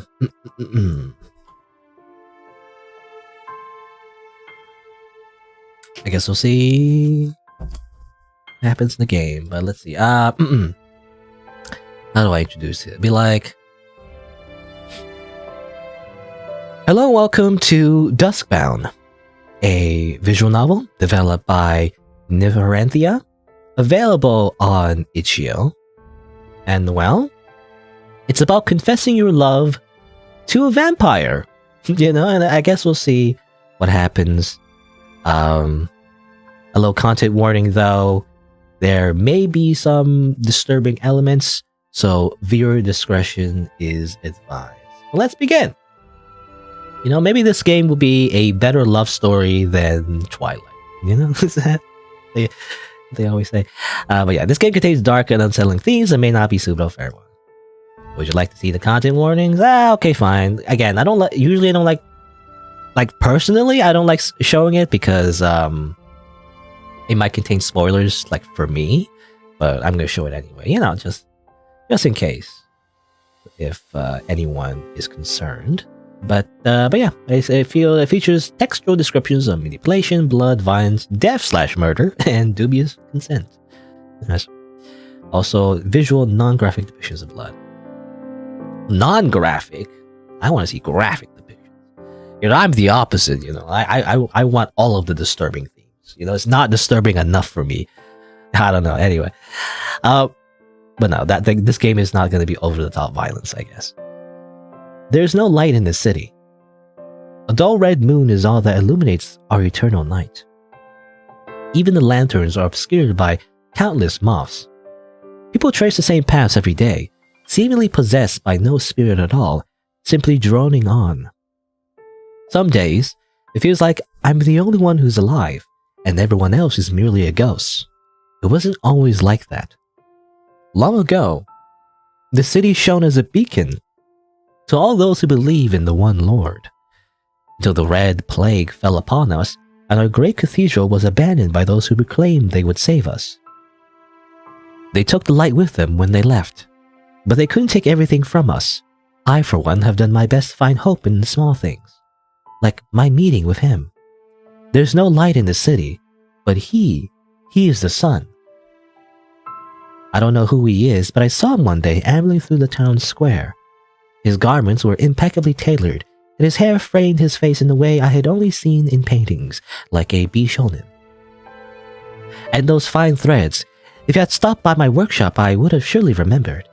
Of course, I've seen attractive men in my life, but there is simply something different about him, and a glint in his eyes. And you know, his like fangs in particular. As I examined him, his eyes met mine, and a radiant smile came over his features. The light behind his eyes alone shone so dazzlingly, I haven't seen anyone in the city look like that in years. You know, just again, ignore the fangs. When it occurred to me that I was staring at him, I quickly averted my eyes. Alright, I guess we're playing as, I was gonna say, you know, generic Otome protagonist. Well, it's not that generic. Yeah. Like, typical, like, you know, female protagonist that's like shy and like uninteresting, usually. He's usually the protagonist in a lot of like Otome games. Anyway. But I guess we are the pale one. Excuse me. I rushed past him, embarrassed by the blush slowly rising to my cheeks. In days that followed, I passed by the town square as often as I could afford myself the time to, hoping to catch a glimmer of him again. I had to confirm for myself that he was not an illusion. More than that, I had to confirm that the light that I had found in his eyes was more than a fluke. The longer I went without seeing him, the more I became convinced that I had made it all up. Not real, just an anime husbando. That he was no different than the others, and that I was desperate for anything that would change the monotony of my dull days. But he was there again, and that same expression with her sharp teeth was unmistakably real. He was looking at me with those eyes that made me forget about this dreary place, that sent me far away. Ever since then, I couldn't get him out of my head. More so, I couldn't let go. At first, I was content glancing at him every now and then, a gentle reminder that not all is dark and not all hope is lost. But the more I gave in to thinking about him, the less I could accept the daily routine that I'd been shoving down my own throat and pretending I was content with. What I'm saying is, I grew greedy. I've been looking for an escape this entire time, not knowing how to find one. I could leave, but where to? Nothing but death awaits for those that venture outside the city walls. The only solace available to me might be the arms of another, but I've never found anyone fit to hold me. My standards are just way too high. No, still, things are different now. I have nothing to lose and everything to gain. That's why today I'll change my fate. I swallow hard, trying to calm my quaking heart and nervous breathing. He's mesmerizing. Hello. Okay. Good day. Can I help you? I don't believe we've met. Oh, of course. Why would you remember me? The words I so carefully rehearsed failed to spill from my lips. I've seen you around. In the town square? Oh no, this isn't going anywhere. Oh, I recall now. I'm sorry I didn't recognize you earlier. I don't receive guesses too often. Please come in. Why don't you join me for some tea? It's something of a hobby of mine, growing plants and combining them to interesting flavor combinations. Unfortunately, I'm rather strapped for taste testers, so I'm unsure if they're any good. My face flushes. He's being so kind, but why? I'm no more than a stranger plucked from the streets. I don't know. Nothing to do with the fact that he's a vampire. Nothing at all, actually. Nope. Perhaps, could it be, he sees the same light in my eyes that I see in his? A gentle warmth spreads without me, and I finally find it in me to meet his gaze. That sounds lovely. I must admit I'm no connoisseur of tea, but I do enjoy a cup every now and then. With plenty of milk, preferably. Or maybe that's a faux pas to a true tea enthusiast. No such thing. Some teas are better with milk and some without. There's plenty of time to get you acquainted. But please, it's quite chilly outside. Do come in, I insist. I nod in agreement and cannot help my smile from growing wider. It seems that whosoever is daring truly does come out victorious. You simply just knock on the door and just ask to hang out, as if it's, the biggest deal in the world. As I enter without the doorframe, I glance up at him and can't help but notice. Those teeth look awfully sharp. Oh my, what big teeth you have. The mansion's interior is reminiscent of an antique shop, one that does not get customers all too often. There's an eeriness to the way it looks almost abandoned, half hidden behind cobwebs and dust, but the familiar smell of old books wafting over me is enough to put me at ease. As I follow him throughout the hallway, I look around in wonder. The walls are lined with portraits of women. All of them look different, but they bear a chilling resemblance to one another. Some of them look expressionless, others sad or even anguished. Not one of them wears a smile. But most unsettling of all, they remind so very much of me. I guess with the white hair. Save the game real quick.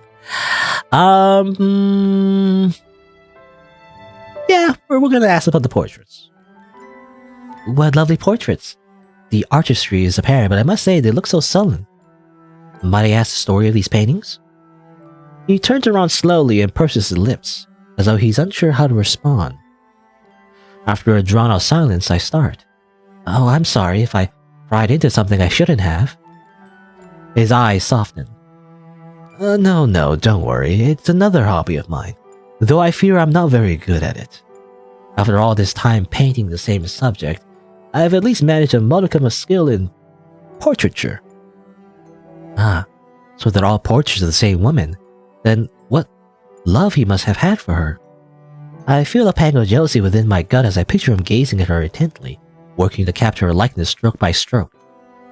Do you like them? He stares longingly at the paintings for a moment, then directs his attention back to me. They're beautiful, truly. I wouldn't say it if I didn't mean it. However, if you wouldn't mind me asking, who is she? He chuckles, turning his gaze towards me. You're just the same as always. What? Can't you see? They're you. All of them are you. My beautiful pale one, shining like the moon in the night sky. I would have loved to capture your smile. I can feel it. You feel it too, don't you? Yes. This time it's different. The miracle I've been waiting. You're drawn to me this time. You never looked at me like that. Scarlet eyes sparkling, that face. No pain, no fear. Makes me happy. What do you mean by that? Who are you? Panic. Time to panic? Red flags, red flags. You know, if you go to like a stranger's house and you see paintings of yourself, apparently, that would raise some red flags. I don't know. I don't know what you're on about. I cannot deny that these portraits do bear some resemblance to me, but we haven't met, and I have certainly not sat for any portraits.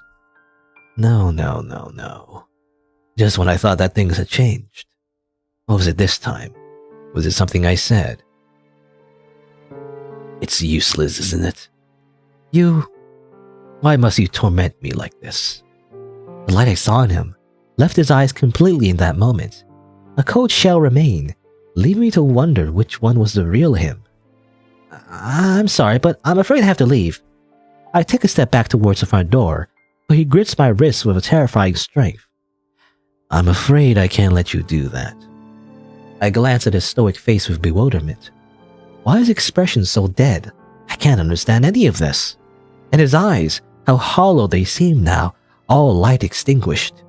It pains me to see him so, but as he tightens his hold on my wrist, I snap back to the situation at hand. I try to pull my arm from his grip, but it simply won't move. I keep pulling. I try harder. Just do it harder. I keep pulling what strength I have, but it won't move at all. I should have done more. I should have done more exercise. Should have lifted more weights.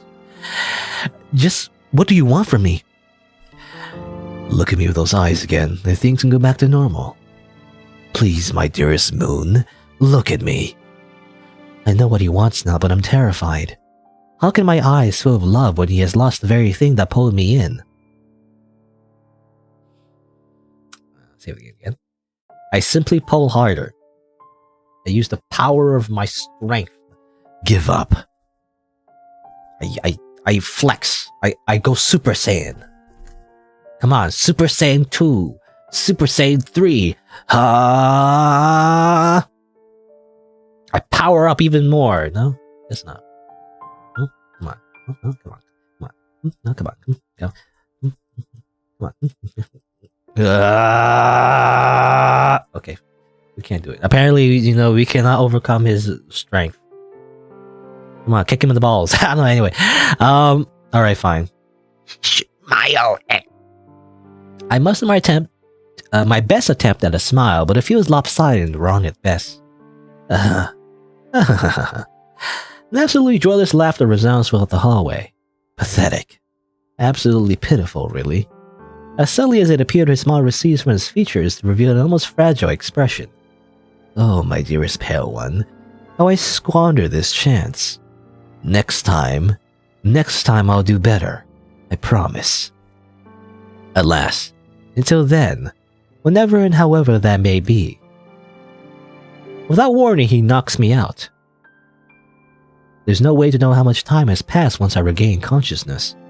I slowly open my eyes and a wave of panic washes over me as I realize I'm tied to a chair. That's when I notice him sitting across from me, his expression hidden behind his easel. I try screaming, begging, bargaining, anything that could get him to listen, but he no longer looks at me. He simply stares off into some impossibly far distance, somewhere I can't reach, and probably somewhere he can't reach either. As he looks through me, he points, or rather he paints my form as though possessed. With each erratic stroke, he transposes a piece of me from reality into his canvas, and once he's done, there'll be nothing left of me. Ending 1 answered your own question. I guess that's what we asked in the beginning, right? It's like, what's that in the world? These paintings. Well, now we know. It's of us, apparently. Somehow. How strange. Alright, let's reload. I don't know. Let's see. Where should we reload to? Let's go back here, I guess. Alright. So, instead of panicking, what if we just stay calm and play along? You know? What if we do that? Conflicting emotions slosh around the pit of my stomach, causing me to fall silent. I don't know how these paintings could possibly be of me, but how can I not feel flattered by such words? Our meeting in the town square must have made quite an impact on him after all. It seems he was simply afraid of overwhelming me. You know, this is copium. This is maximum copium. He's odd, but perhaps it's precisely that which has charmed. I can't deny that the connection I feel towards him seems like something more than a whim. Something is set alight in the air between us when our eyes meet. Something that was always there in my dreams, just out of reach. But he's here now, and he's real, and he feels it too. Who am I to scoff at that when I'm the only one who could possibly understand? Yes, this is totally a healthy way to think about this. You would compare me to the moon? It's embarrassing to admit it, but ever since I first laid eyes on you in the town square, you've been like the sun to me. You shine in these dreary days of dullness, reminding me of what good remains in this world. I bashfully squint my eyes shut and will myself to turn invisible. I can't believe I just said that out loud. Oh, if only you knew, my dear pale one. My rays of light can only reach their true magnificence when reflected by the moon. I've expected a mansion of this size to have servants sweeping the floors or conversing in hushed whispers as they pass through the hallways. However, I don't see a single soul as he guides me to the drawing room, our only accompaniment, the echoed sound of our footsteps.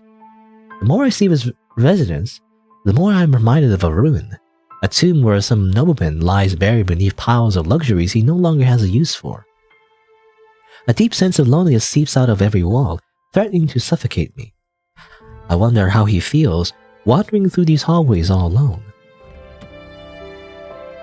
Okay, I mean, for such a decrepit place, it looks fine. You know, at least the background drawing looks fine. I don't imagine it being much dirtier. You know, I imagine, you know, if you do have a big mansion, it'd be really hard to clean. You know, that's why it's only for rich people, right? Because they can hire servants and whatnot. Anyway, here we are. Please have a seat. I'll be right back. All right, I guess we just continue as normal. I guess so we just play along. He gestures at a worn down but clearly well-made sofa before disappearing behind the door. I sit down and look around the room to pass the time. It's beautiful but looks somehow disheveled. Does it? Again, the drawing, you know, the actual like drawing of the background does not look disheveled at all, actually. Except maybe this candle's like slightly in the off-center, but otherwise it looks fine. Anyway. The candles stay crooked in the candlestick, and a thin layer of dust covers most surfaces in the room, further exemplifying its apparent disuse. He steps back inside, a silver tray held delicately in his hand. I hope I didn't keep you waiting too long. Not at all. He swiftly places down 2 elegant teacups on the table, their aromatic steam breathing life into the stillness of the room. The sight of the lace doilies' pristine white color makes a slight worry creep up my back. I must not spill the tea. Steadying my hand, I lift the teacup and bring it to my lips. The tea ripples as I blow on it gently. Of course, it's entirely too hot to drink. This was merely a practice run. Perhaps a few minutes of conversation should have ready. I take it you do not make much use of the drawing room. He lowers his cup and nods. I suppose it was obvious. The majority of my time is spent in my atelier or in my study when I wish to read.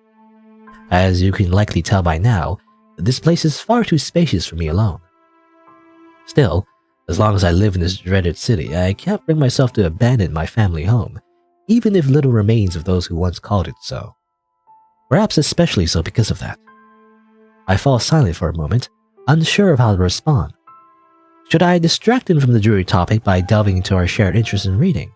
It doesn't feel right skirting around his tragedy merely because it is unpleasant. Was it the Red Plague?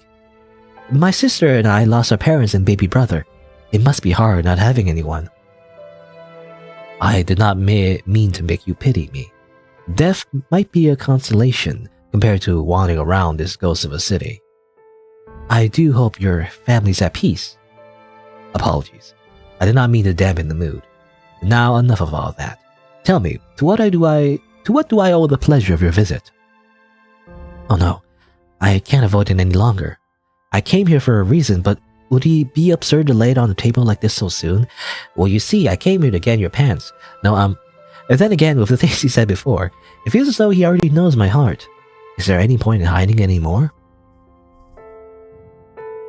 Save the game. Sure. I mean, that's what we're here for. Why not? Let's just go. Just dive right in.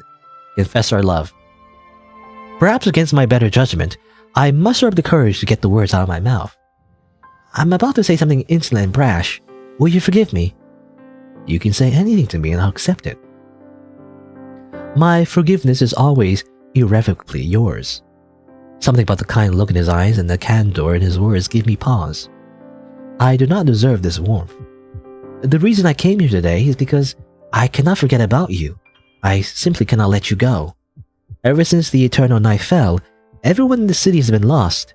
They aren't alive. They're only puppets acting out some play long after the audience has left. I too was lost, but when I looked into your eyes for the first time, I felt found. You aren't like them. You're the only person in this world who feels real. I know this sounds like insanity, and you're free to send me away. I've seen the way you look at me.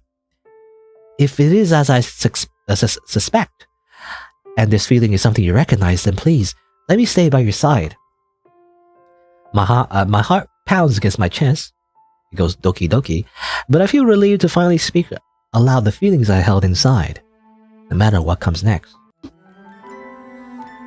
I cannot believe it. Joy, elation.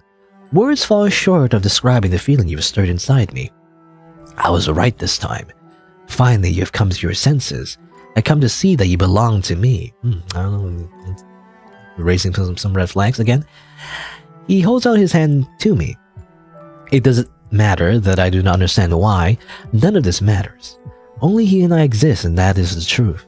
Briefly, I think back to my home, to my workshop, where I make the same dreamless robes day after day, until my hands can remember the steps better than I can remember the faces of my parents. To my sister, who, try as she may to suppress it, holds that quiet resentment in her gaze as she looks at me. Why was I the one who lived and not my precious brother? And now I can leave it all behind. None of those ties have to bind me as long as I have another thread to hold on to. Well, we have no choice but to take his hand. This eternal night exists because we cannot fulfill our roles without one another. You understand, don't you? Your purity is mine, and mine alone to corrupt. Corrupt? What do you mean by that? Corrupt me then, I won't protest. I'll make sure to savor it slowly. I think he might be dangerous. This might be entirely warped, a choice born out of desperation. Right now, that thought doesn't reach my heart. All of this makes sense. No, it has to make sense. If it doesn't, the red moon has hollowed us all out, and I don't know how much longer I could have taken it before I would have ended up like them. It's better to go out of the blaze and be ground to dust. He mows over and brushes his fingers against me softly, running them first along my cheeks, and over my lips and down my neck. Every touch sends a spark that alleviates my loneliness just a little more. Bit by bit, he caresses every inch of my exposed skin, making me tremble. His breath tickles my ear as he whispers, ASMR. Now, a vampire wanting to eat you ASMR, does that exist on YouTube? Probably. I want to rip you open. If only I could live inside you. But don't worry. I'll make sure no harm befalls you, my love. I press my lips against his shakily, but my hesitance finds no reply in him as he pulls me in. His mouth moves against mine insatiably, seeming to carry the weight of a lifetime of yearning. It's nothing I've ever felt before. I melt into his rhythm with a sigh, wrapping my arms around him as I lose faith in my ability to support my own body. Then he parts from me and takes my face in his hands. A smile spreads across his face as he presses his forehead against mine. I've seen you in so many forms, but this one is new. Even the scent of the blood in your veins has become sweeter. Everyone has forgotten the hundreds upon thousands of times this night has repeated. Even you. I'm the only one who remembers all of you. That is why I'm the only one who can have you. You're mine. I'm yours. He runs his tongue along my neck. I feel his fangs graze against my skin and hold back a gasp. So it's true. Not that I never heard of them before, those cursed to walk between life and death. I suppose I had thought them more of a tale to scare misbehaving children. Maybe I should have known when I saw his grin. He's a vampire. No shit, Sherlock. If you offer me your blood, the eternal night will come to a final end. Our curse will be dissolved. You'll be free. Go on then, do it. But freedom can be a terrifying thing. I'll have you, won't I? Unable to stay away from him now that I have had it taste, I kiss him again. A quiet peace falls over us as we desperately try to fill the gaps between our physical forms. My dearest pale one. His fangs brush against my neck once more, but they ask to sink deeper this time. Taking a deep breath, I give him a small nod. He breaks my skin. I shut my eyes tightly. It burns white hot, but the pain isn't unpleasant. Absolutely delicious. Oishi. I feel him softly chuckle against me. Tastes better without resistance after all. What do you mean by that? He desperately drains me to the point where I start to feel lightheaded and loosen my grip. I tug at his back and he pauses to look down at me. My weakened body collapses onto his as the world stirs. Through closed eyes I can feel it, an unfamiliar sensation. Warm, thin strokes of light filter through the window. Ugh. I open my eyes in shock and cling onto him, lacking the strength to lift my arms. It seems my curse does not end here. What? No, wait. He slowly raises the limp hand towards me. My moon. He hacks and coughs, with features scrunch in anguish as flames clutch at his back. Excuse. I'm coughing. The first light of dawn is no sweet relief to a creature of the night. How could he have not known? Or did he know? Do I detect the faintest trace of smell amidst all the pain? Or is it merely a trick of the light? The crackling noise makes me wince as a horrible stench emerges from his charred and twisted skin. Smoke climbs through my nose and mouth, suffocating me slowly. I can no longer tell if my tears are from the pain or from the tragedy of this outcome. Can my body quell these flames, or will they simply spread and consume me? Is there anything I can do? Don't go. You can't. No, please. You can't leave me behind. What am I supposed to do without you? But he has no mouth to respond to me with. Before me lies nothing but a pile of ash. Ending 3. Unfit to meet the light of day. I'm actually not sure exactly what happened there. It was just described. It was either because, the cliche where, I guess there was the morning light, and he, obviously stood in the light for some reason and died. Not sure why. Did he not just pay attention to the time? Not look at his watch? Or is it because he, drained her blood and the blood somehow caused him to die as well? I'm not sure. It's either one or the other. Maybe I'm not paying attention, but it's kind of silly if he did die from just simply sunlight, because did he not just pay attention to the window? Just close the curtains, I don't know. I'm not entirely sure what happened there, but I guess he died, basically. But anyway, let's see. Let's reload, I guess. Let's go over. I don't know. That was ending 3, though, apparently. How do you get ending 2 then? I'm not sure. Let's go over here then. Alright. Some water. Okay. So instead of asking about, or rather, so instead of confessing our love, rather, let's just let's start slow. Let's just ask about his day or something. I don't know. Just make some small talk. Despite feeling confident earlier, I have lost my nerve. Thinking about how I compared him to the sun makes me feel like an imbecile. Oh, how I would love to confess, but I cannot do it yet. Why do you have to ask me so forthrightly? I look into his captivating amber eyes and take a sip of my tea. I can't bear to lie to him.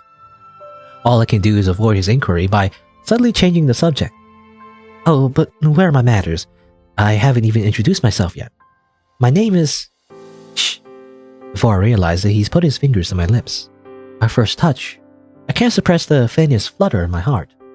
The chill of his cold skin lingers on my lips even when he moves his hand away. It's not important. Not yet. I'll get to know you in many ways, and this one will be the last. I knew that there was something more to him from the first moment I saw him. My fascination with him is only heightened by these mysterious digressions. Digressions? Very well, I'll oblige you. In return, will you tell me your name? Virgilius.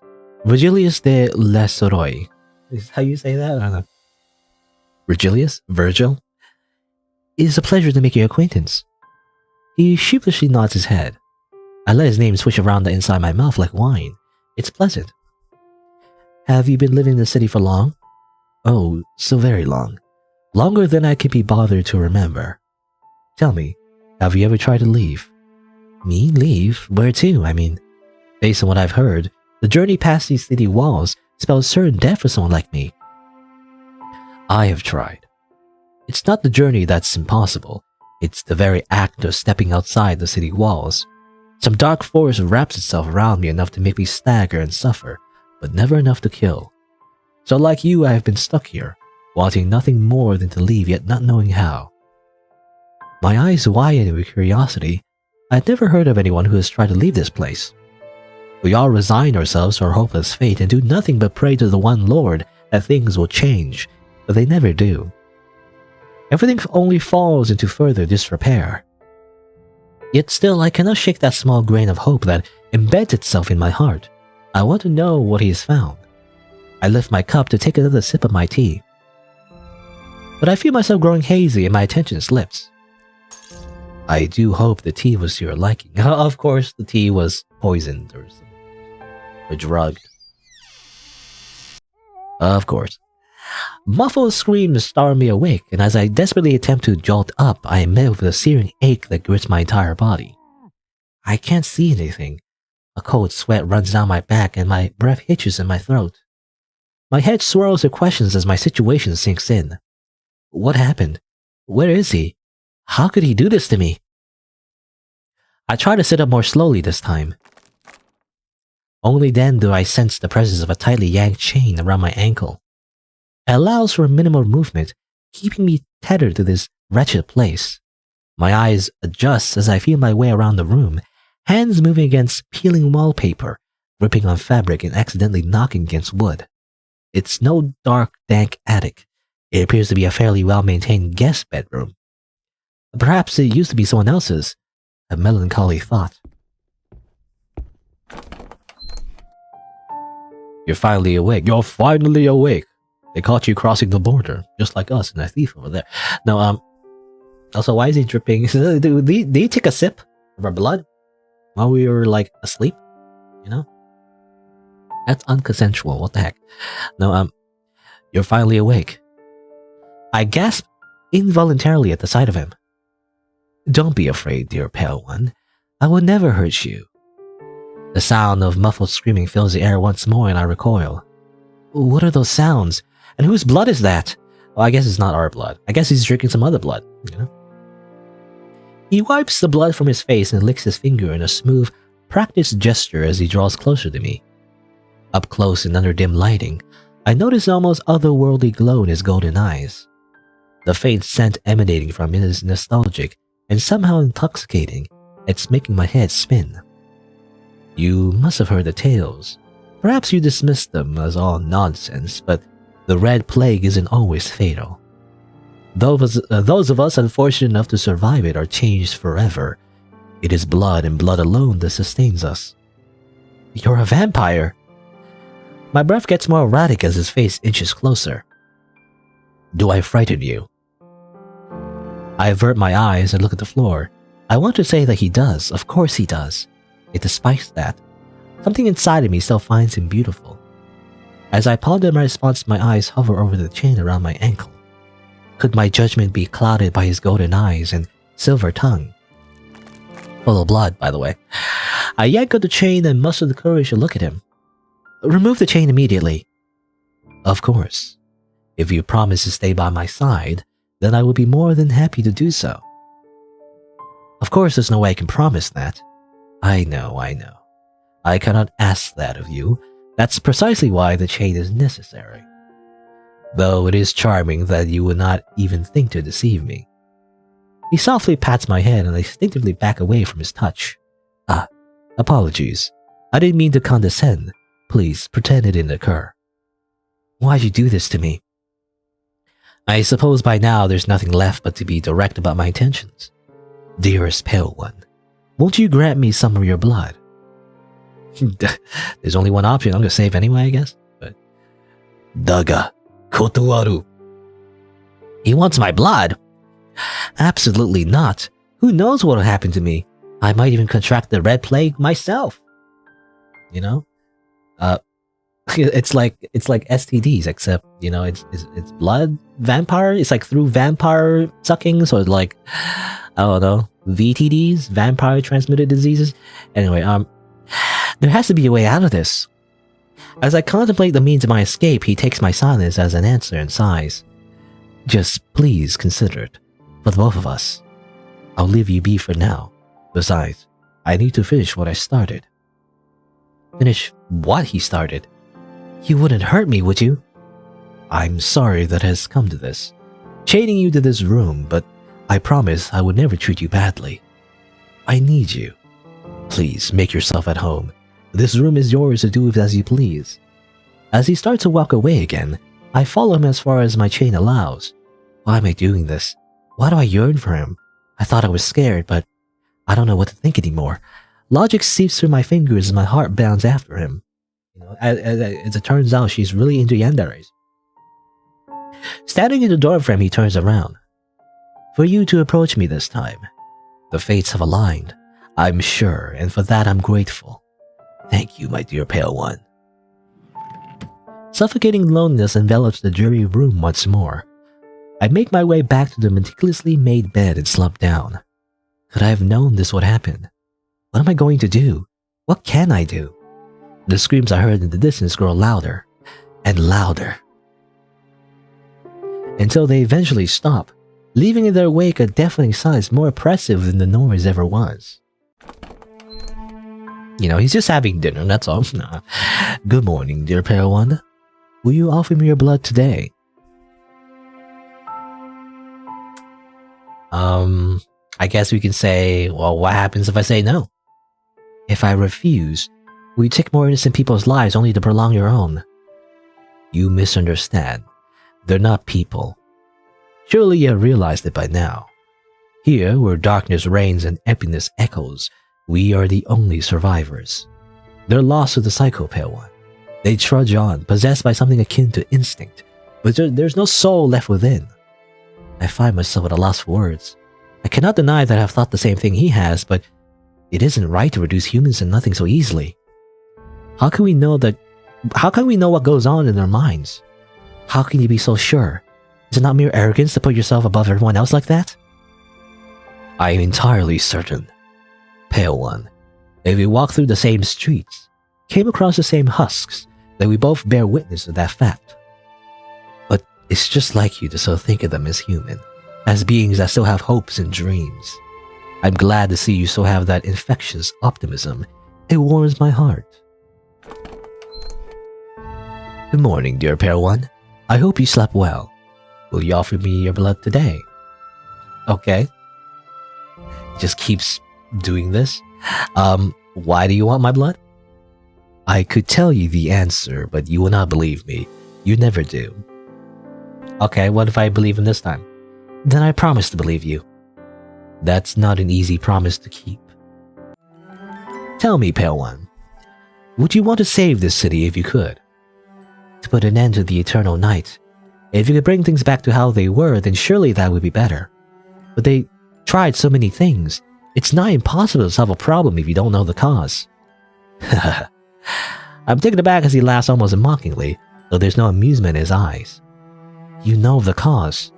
Ah yes, the cause. Of course I would know it, because I am the cause. This is my dreadful curse, Pale One. It's only saving grace the way it binds me to you. He glances out the window towards the red moon. You did promise to believe me this time. Please help me understand you. Help me understand this curse.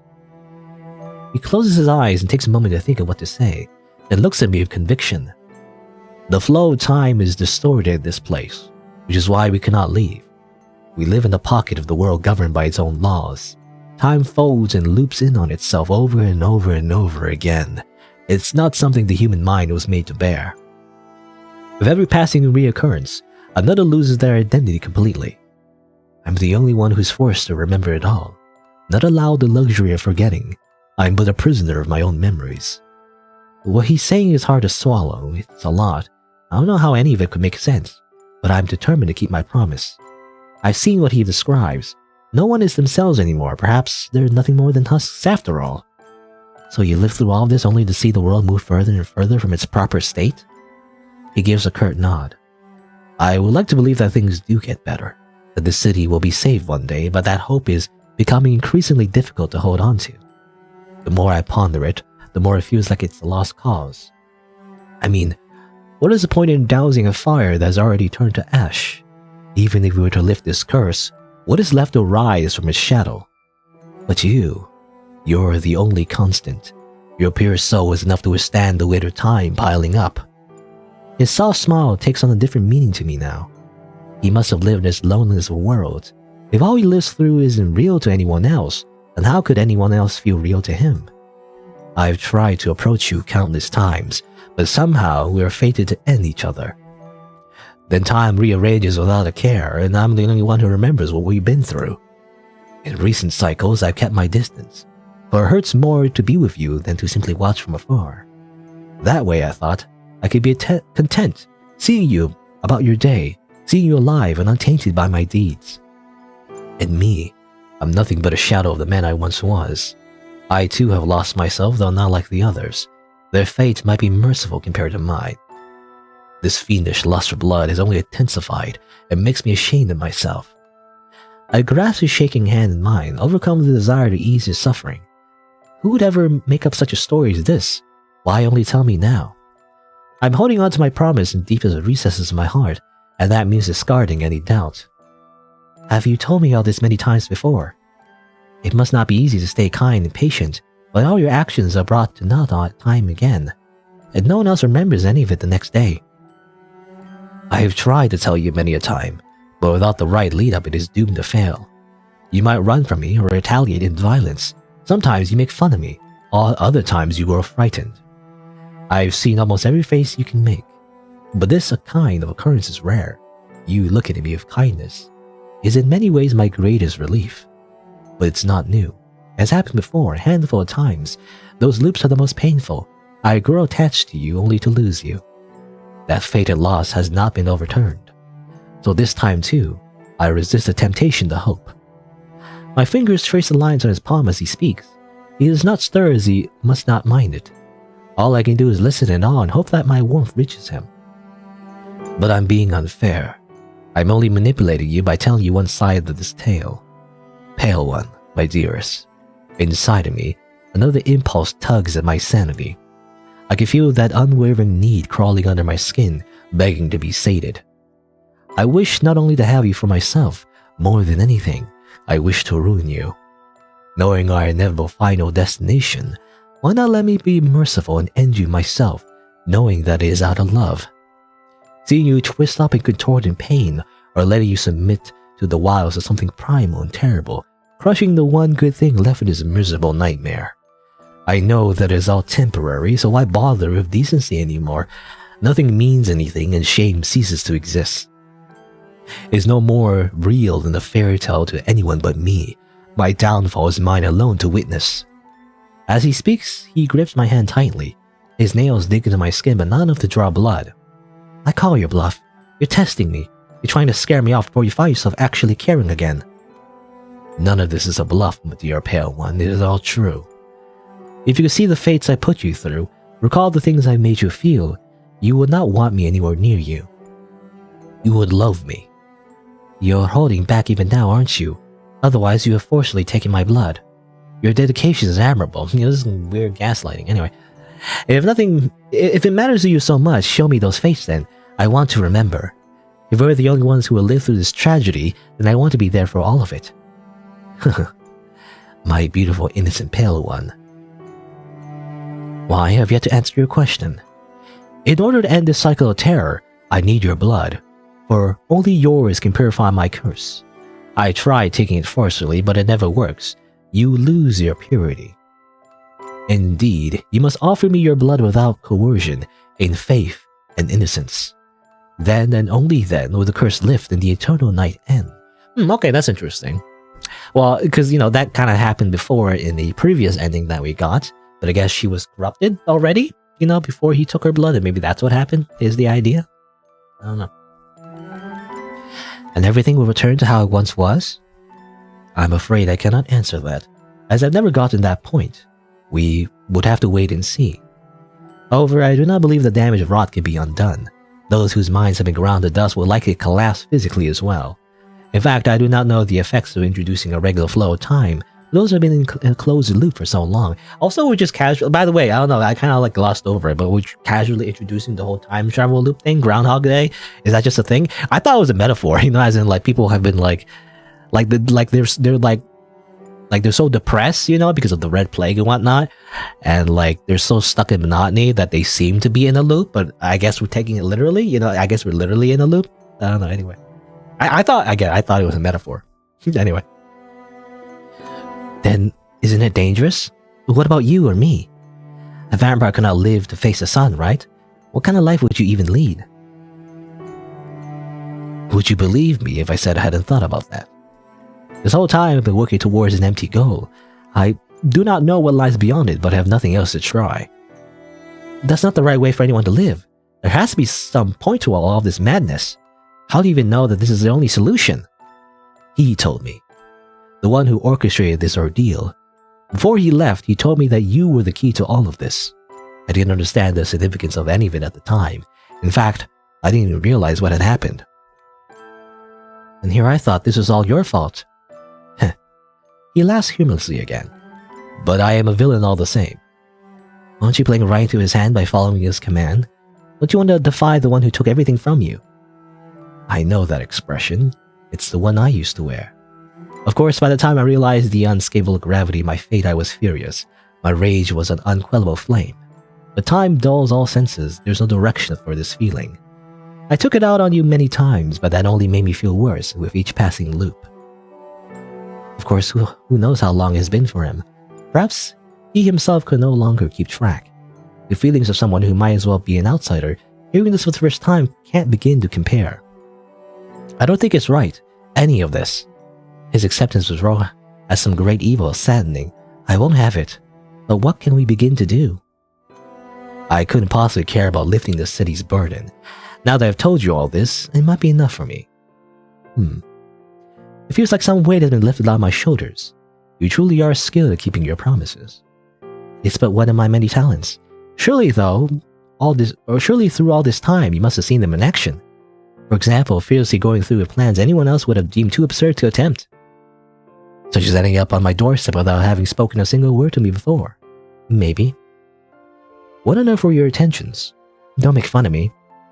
How could I ever? I came to confess my love. You don't leave me speechless too often anymore. It'll be quite the shame when I have to part from you this time. Who says we have to? Oh, you would grace us with even more absurd plans. We can be tied together for all of eternity by forgetting about this tragedy and denying the mastermind the payoff he's waiting for. I pull him towards me with my mouth close to his ear as I speak in a hushed voice. I know of the tales they tell. For once, we can make this Red Plague our blessing. Let me have your blood instead, to become what you are, and to stay here by your side forever. You don't know what you're saying. You would throw everything away for me. That is what I came here to do in the first place. In fact, what do you believe I'm throwing away? There's nothing here, nothing left, not for me nor for you. I have tried to take control of my destiny many times. I've kept my distance in hopes it would afford you peace. I have lost hope entirely. But I suppose I have never tried submitting to your will. What do we stand to lose? Less than we stand to gain. Okay, suddenly we have fangs, by the way. The sensation of sinking your teeth into someone's neck is a strange one. Nump. It takes a lot of determination to pierce the skin, to much of the courage to follow through. I've never been one to hurt others, but I know that this pain I inflict is entirely desired, and based on his reaction, I dare to say is somewhat pleasurable. It makes me happy.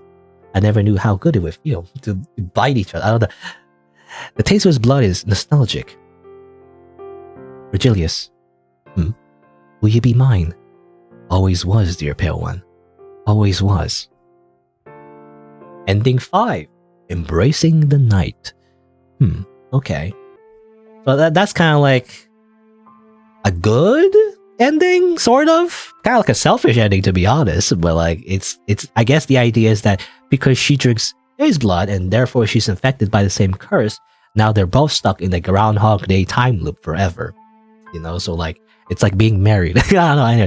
It's like, you know, it's like they're together forever, like immortal, sort of. So like it'll be an infinite time loop forever. But at least they're together, you know. I wonder how long it'll take before they get like, you know, sick of each other. I don't know. Anyway, but there you go. That's an ending. I think that's not the final ending. I actually only got 3 endings in total. I think I guess I must have missed some options, so I guess I'd go back. But yeah, apparently there's 5 endings, but there's also like an unlockable ending as well. So that's not all there is. So there's still more. So let's explore some more. I guess let's go back to the very beginning. I guess, I don't know. I guess we can, yeah. Technically, I never picked this option. So I guess let's see what happens if we pick this one. I thought it would do nothing, but let's see. Alright, so instead of asking about the paintings, let's just say nothing. We're gonna keep quiet. I don't want to pry into his affairs. Everyone in his city has a past, and it's rarely something enjoyable to talk about. There is none whom the Red Plague hasn't affected. The eternal night fell on all of us, and as much as anyone might try to deny it, it took something from us. We make do what we have left, and it's not up to me to open up those wounds again. Besides, I'm a guest. It would be rude of me to pester him with intrusive questions when we've only just been properly acquainted. Okay, I guess that's it. Yeah, that doesn't seem to affect anything. I guess that's it. I don't know. How do you get like ending 2 then in that case? I'm not sure. Let's save here. Let's see. Oh, what happens if we confess our love, but like... Alright, so, okay, let's see. I'm wondering about the variables here. Okay, let's see. So we're back over here with tea time. What happens if we confess our love, but this time we didn't ask about the portraits, you know? So I wonder if that affects anything. Perhaps against positive judgment, blah, blah, blah. No matter what comes next. Okay. Alright, so we confess our love and everything, and then this is slightly different, it seems like. Surely you mean it. The anomaly I've been waiting for is finally here. When I pick up my teacup to calm my quaking nerves, he leaps up from his seat. Oh, wait, don't drink that! He knocks the teacup out of my hand, shattering it onto the floor. Ah! One of the shards embeds itself into my wrist, and bright red blood wells up. What has gone into him? I flinch as I pull the porcelain shard out of my wound, and in a blink of an eye he's beside me. Very close beside me. He takes no heed of the teacup's remains or its contents spilled on the floor, his gaze fixed intently on the cut. His lips press against my wound, as if driven by an overwhelming compulsion. What? Stop it, what are you doing? Don't resist. I shudder as he runs his tongue along the blood trailing down my hand, his eyes locking into mine. You said it yourself. You feel this bond between us as well as I do. So allow me. Then his fangs penetrate my skin deeper than the porcelain shard ever did. Tears prick at the corners of my eyes as the pain rages from my wrists. But why? Why am I crying? Isn't this what I wanted? Stop, it hurts. I can't help it. Goodness, why'd you have to go and hurt yourself? Don't worry, I'll make you feel good soon. An unpleasant and exhilarating pleasure soon starts to mix with the pain surging through me. Heat rises to my cheeks and I cannot find the strength nor the will to stop him. Such a feeling must be unnatural, then why? Why am I not stopping him? Apparently, again, the protagonist has just a fetish for yanderes and also getting her blood sucked. You know, it's just very kinky. No, Pale one, stay by my side. I'm frozen in place as he moves on top of me, sinking his fangs into my neck and alternating his bites with the gentlest of kisses in the same spots. Tears pool in my eyes and blur my vision. They flow uncontrollably, but I can no longer tell if they are sorrow or bliss. This intoxicating feeling fills up every corner of my mind, overwhelming my senses until I cannot even think straight. There's so much blood. If this goes on, then I'll... Stop, I cannot even muster words, and he seems too enraptured to notice, lapping up what blood he can. Is this it? An observer in my own body, I lay motionless until even my heartbeat stills. Dearest? Pale one, No, answer me! No, wait! Why? What have I done? This dreaded curse. Unhappy accident. You know, I feel like there's a reference to like Bob Ross. You know, we don't make mistakes, we just make unhappy accidents. No, I guess he sucked too much. He sucked too hard, you know? Anyway. Alright, that's an ending. Okay, so that's what happens if you don't do the... You don't ask about the portrait and then you confess the love. That slightly changes the timeline. Let's see. Over here. Alright. We can ask him, you know... We can ask him questions, but what if we just refuse? Daga, kotowaru. Very well then, I'll see you again tomorrow. I hope you slept well. Will you offer me your blood today? Daga, kotowaru. Tomorrow waits us then. The days pass by quietly. As promised, he does not treat me badly. There is food to eat, and he brings me books to read. Every day, like clockwork, he asks me for my blood, and every day I refuse. Daga kotowaru. We have amicable conversations some days, but I no longer care to learn anything about him. How wrong I was to assume so many things about him from seeing his smiling face in the crowd. All I want is to leave this place. That empty life I want to escape has become my dearest dream. I wonder if my sister misses me. It must be hard running the workshop all by herself. I even miss the mending of the same workmen's clothes. Who would ever imagined that? If only I had told someone about my plan to meet him, then maybe I wouldn't have ended up in this situation. Have you finished your breakfast? I have. It was delicious. Thank you so much. I've slowly crafted my cordial facade. I think I'm pretty convincing. I'm glad to hear that. Now, you know what I will ask, don't you? Although I've enjoyed our peaceful days, I'm not sure how much longer I can endure. What do you mean? Your blood, pale one. I'm ravenous and your innocent smile only beckons me closer.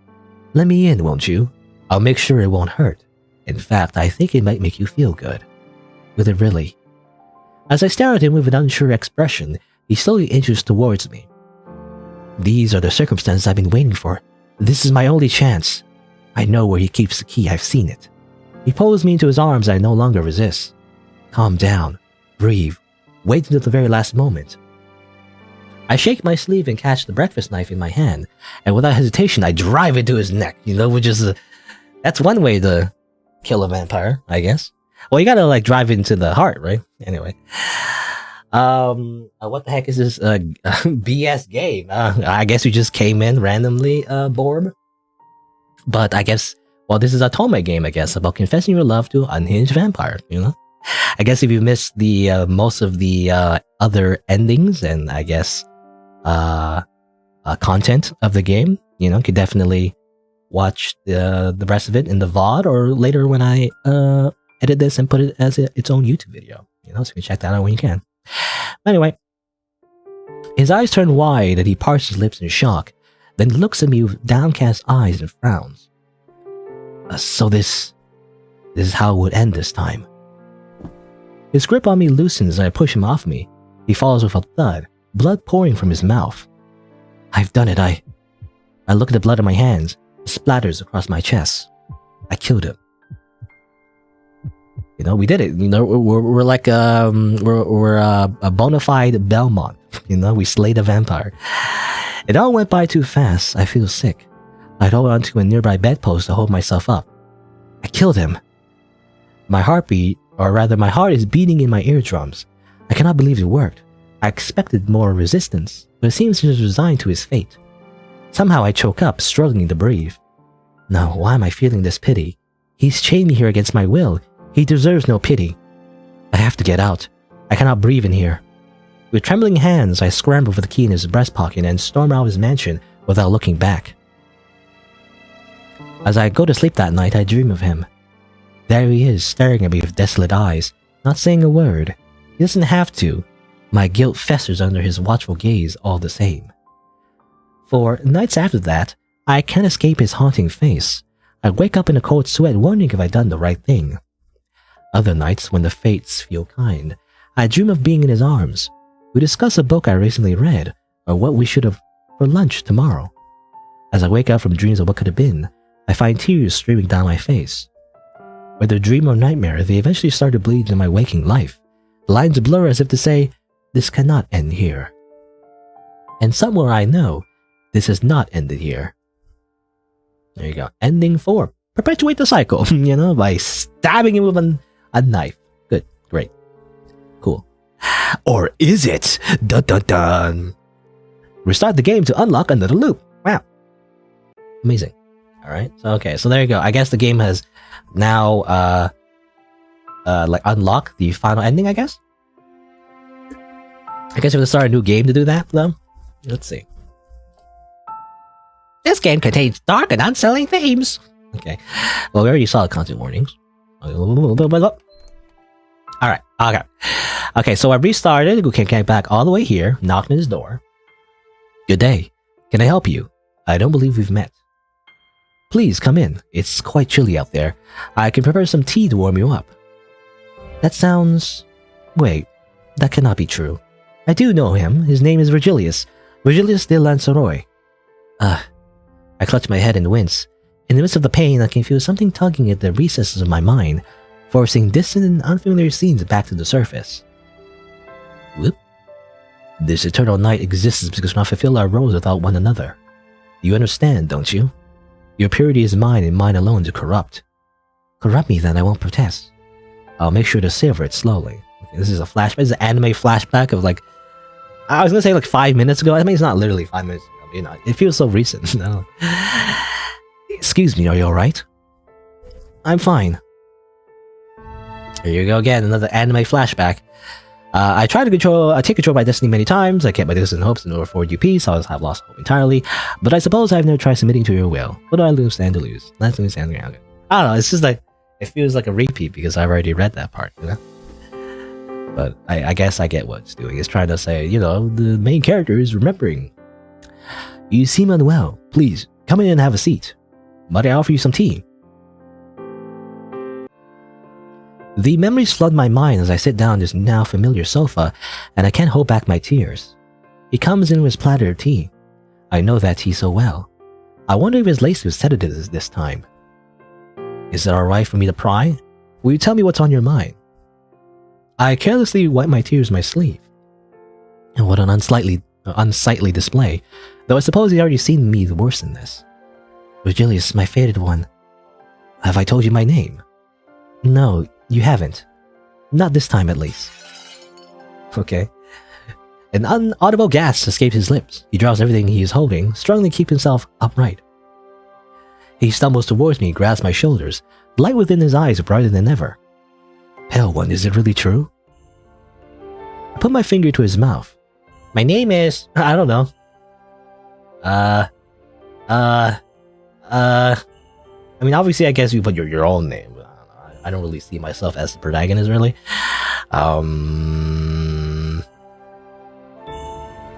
don't know. I'll put the developer's name. How you spell it? Neferentha? I think that's pronounced that. Neferentha. Or Neferentia, rather. Neferentia? I think it's the developer's name. Neferentia. Sure. My name is Neferentia. I'm the developer. I made this world. You're nothing but a pawn in my universe. No. My name is Neferentia. He kisses my fingers still pressed to his lips. Neferentia. I have decided it's not matter whose will we follow inadvertently. We deserve to carve out our own happiness. I am going to have faith in the future.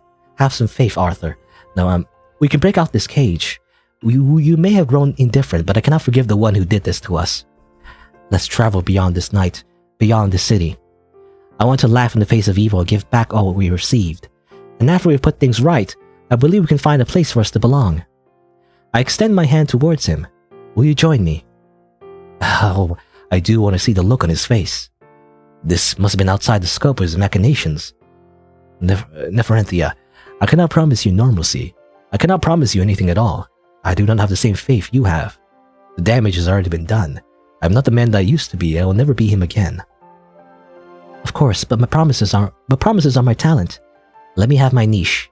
Come on, how long do we have to stand here like this? He finally grasps my hand in both of his.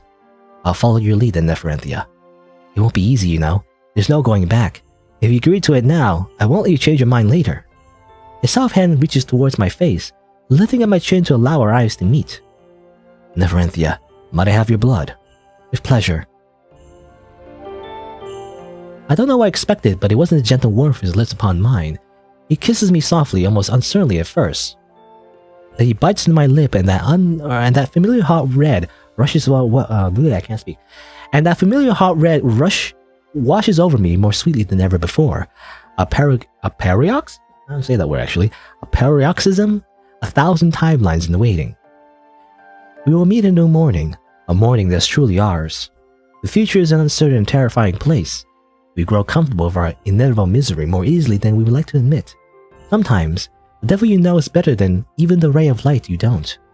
Darkness cannot comprehend light, and despair cannot comprehend hope. To break the cycle, we need to jump the chasm even when we cannot see the other side. At the end of the eternal night, what awaits us? I do not know, but I can't wait to find out. Okay, alright, so that was like, I don't know, that was kind of cheesy to be honest. Of course it's gonna be like a golden, like, true ending, or like, it's like super optimistic. It's like suddenly the protagonist just somehow knows that she's in a time loop because you played the game already, you know, and got like multiple endings or whatever, you know, just because, I guess, it's just magic. I'm assuming, unless, I don't know, it could be that maybe she remembers because technically she took on the curse, like one of the other endings possibly, but I'm not sure actually. I think it's just like, I don't know, because if that was the case, then he would remember as well. I feel like he wouldn't be surprised, you know, that she remembers as well. So I think it's not that. I think it's just magic basically. It's just that she just happens to remember, and she's like making this big hero speech. How, like, you know, we'll just break the cycle just because, you know, I don't know. I feel like it doesn't really make sense, but whatever. I guess the final ending is not really meant to make like logical sense. It's just meant to be like a catharsis or like a happy ending between the characters is the idea, you know. That's what I understand anyway. But there you go. I think that's it. I got all the endings, got the final ending, and you know, that's the game. You know, it's all right. I mean, you know, the art definitely looks decent. The writing's okay. You know, I gotta say the bad endings are interesting. Definitely, there's a bit of mystery as well, which I like. I gotta say the whole like explaining though the mystery. You know, the whole time loop thing, and like, oh, woe is me, I'm stuck in this curse, you know, I'm so evil because I eat people off screen, you know. It's like, I don't know, that feels like a little phoned in my opinion, but whatever, you know, I feel like I'm just splitting hairs, I feel like, but you know, alright, I think it's pretty good. You know, I think I mentioned before, but like, the problem with Otome games is like, it's a little bit too, I don't know, like, how do you say it? It's too cheesy, you know, like the whole romance part is like a little bit too cheesy for me sometimes. So that's why sometimes I don't really like Otome games that much. But I do like the darker themes though. So, you know, it's alright. You know, I'm trying to think. Anything else that sticks out to me? I mean, music is alright. I'm assuming there's just generic music. I do wish the music kind of like transitioned a little better though. Again, I'm like being very picky, but like I wish the music, would like transition a little bit better. Sometimes it just cuts to different music. I wish it kind of like faded in and faded out, you know. I feel like it's a common thing the developers just don't do. Maybe it's hard to do it like in Rempi, but like it's important to like transition your music, you know. Otherwise it feels jarring. Like the reader, you know, notices the change. You know, at least I do anyway, and it just feels weird, you know. You got to make it subtle, so like you don't even notice it, you know. That's why it's background music, right? It's not like foreground music. Yeah, it needs to be music that you don't even notice that's there.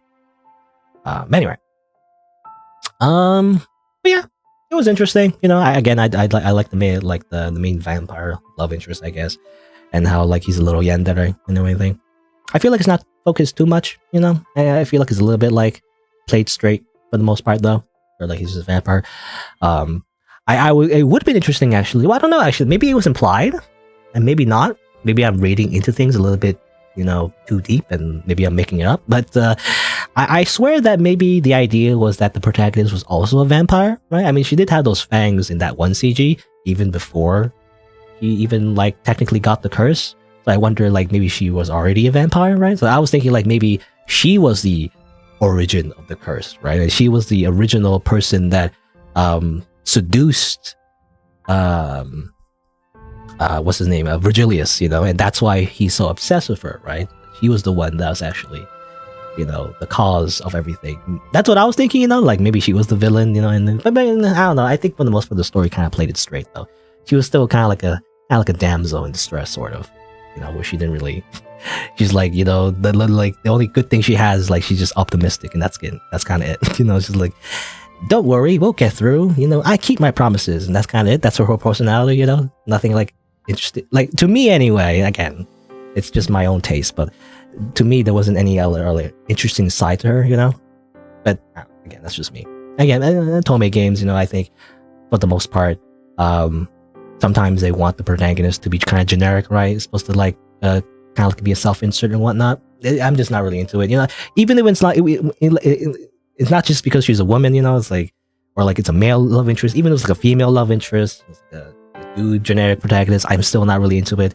I kind of just don't like generic like self-insert characters because that's not how I like visual novels. Like any kind of story, even like any kind of just normal video games and any kind of narrative. I don't really like self-inserts, I don't really see myself in the world, I don't know, because it just feels like because you have to self-insert yourself, make the character as generic as possible, which makes it kind of boring. It doesn't feel like I have any agency, even though you do pick choices. Anyway, I'm going on a big rant, but that doesn't really like take points off the game. This is just that's what we're trying to do. I feel like so. It's just something I want to point out. Anyway. But there you go. That's it for Duskbound. Interesting little, I guess, vampire love story, I guess, sort of time loop. There's a time loop thing going on as well, apparently. But there you go. I guess if you want to see more content, then you can always subscribe to see more. You can also check out my other content on the channel. And if you didn't know, I also stream these games live, so you can always change the bell notifications from personalized to all if you want to get notified when I go live. But there you go.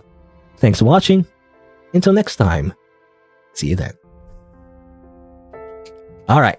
There you go. So that's Duskbound. So let's see. It's only been about 2 hours. I'll probably play another game. Next game will probably be a game from Hatoge. Hatoge? Which I don't know if I'm saying it right. The developer's name. Also, neighbors playing loud music again. Hopefully when I move to a new place, which I will do pretty soonish, which also kind of sucks because that means I have to, again, take a break from making content again. Even though I was already not making content because I was sick and coughing a lot. It kind of sucks. But hopefully in a new place, maybe my neighbors won't be so loud. Hopefully, I can only pray. All right, so next game is your call. Let me change the title and everything as well. This game's pretty short as well. I don't know. I guess we'll see. I don't know how much I'll be playing. This might be the last game, but who knows? It depends how long it is. Let's see. What's this one about? This one is about like... Actually, I don't know. It's about picking up a phone call? Actually, I don't know. There's no like description of what the game is.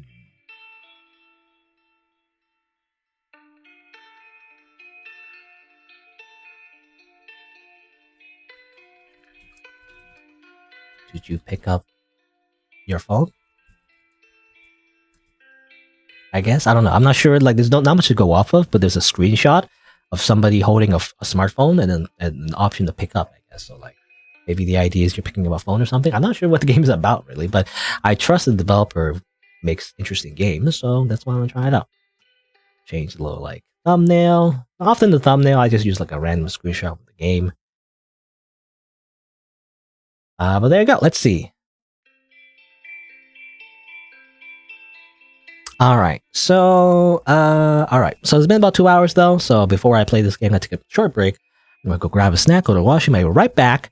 Then I'll play Your Call. I guess we'll see what happens with this game. But for now, BRB.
All right.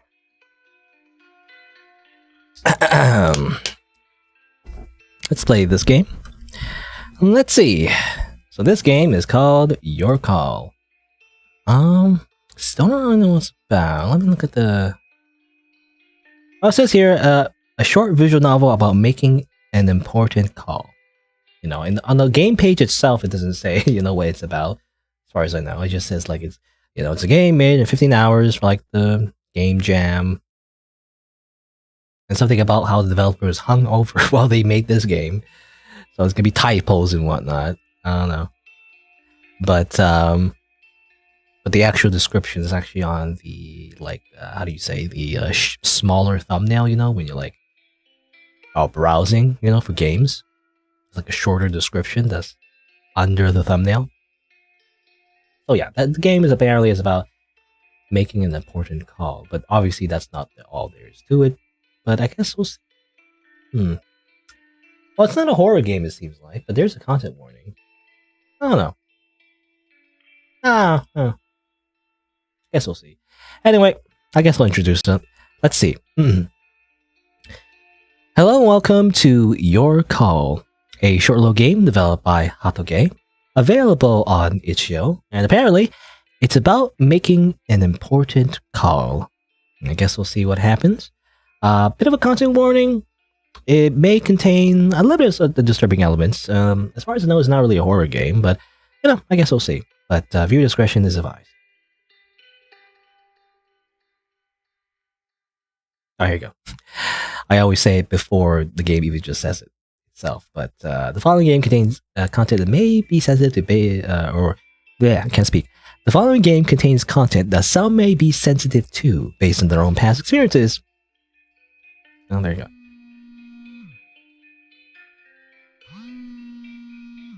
To be honest, most of the content warnings I see on itch.io is kind of like, I mean, other than over-the-top violence, you know, usually content warning is like, this game might have a thing that like it makes you a little bit uncomfortable, you know? It's like, to me, that's kind of the point, because otherwise I don't feel anything. Anyway, you're awoken by the sound of buzzing. You blink a few times before directing an empty gaze towards your phone.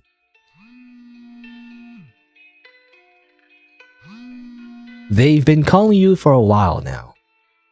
Well, it's probably just spam. You know, it's like often I get are just robocalls because nobody uses, unless you're like, I don't know, you schedule a call beforehand or whatever, or you're calling like a business or whatever. But otherwise, usually like it's just a scam call though. I feel like, you know, it's just like your Amazon package, like in the robotic, your Amazon package has been stopped at the international airline. You know, please give us your credit card numbers so that we can fix it or whatever. You know, give us your personal information so we can steal your information.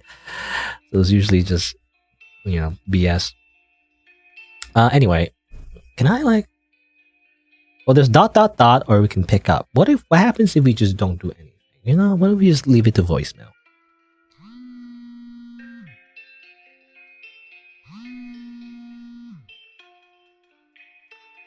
Eventually, the buzzing stops. Your gaze shifts across the room, searching for something to occupy your mind. At last, it gets caught on the slim table at the back of your small booth. Okay. Do we look on top or below? Let's look below. You have a look at what's under the table. Most notably, there is a convenience store bag that you brought in with you. You eat some of the snacks you bought earlier. They taste a little stale. All right. Hello, Lin, by the way. All right, well, your phone is buzzing again. What if we just ignore it again? You know, it's probably just another scam call. I don't know. What's another scam call? I mean, the one I get here in Canada is often like another language. You know, it's like Chinese. You know, it's like something in Chinese or whatever. I don't know what they've been saying. I think something to do with like you're under arrest.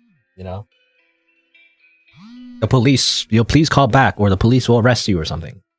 Usually, that kind of scam. Eventually, the buzzing ceases once more, and its design, you know, is kind of horrible because, you know, the calls are designed to like catch like immigrants, right?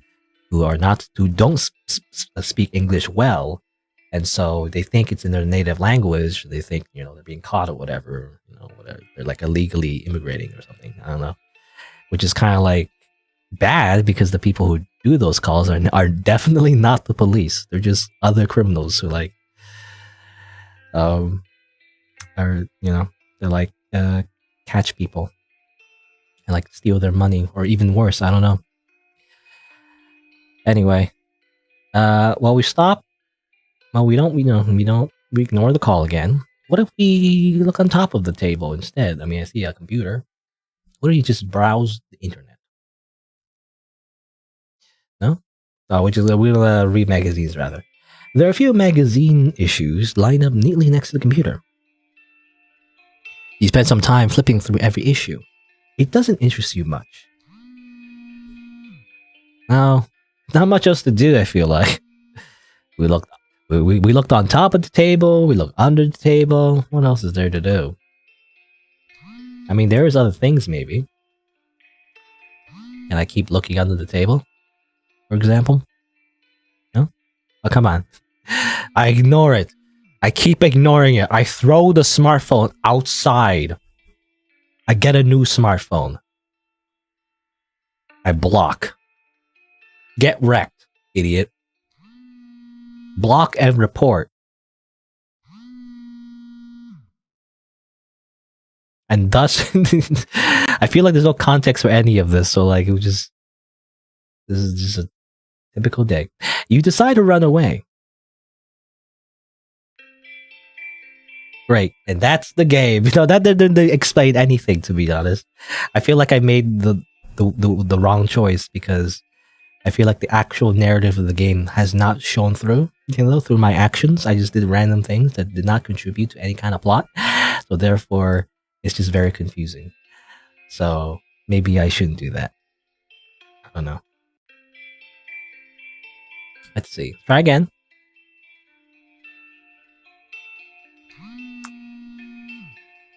All right.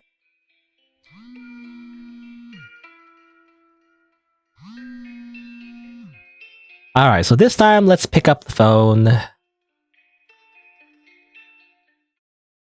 Hello? I've been trying to reach you for hours. I've been worried sick. I guess we apologize. You say that you're sorry. It's okay, I understand. Just tell me where you are and I'll come pick you up. Okay, fine. This is where I am. You explained that you're staying in an internet cafe somewhere in the heart of the city. I see, that's good. At least you're safe. Please, don't go anywhere. I'll be right on my way. Just text me where I need to go, okay? See you later. You start to type out a message detailing your current location. You end up deleting it.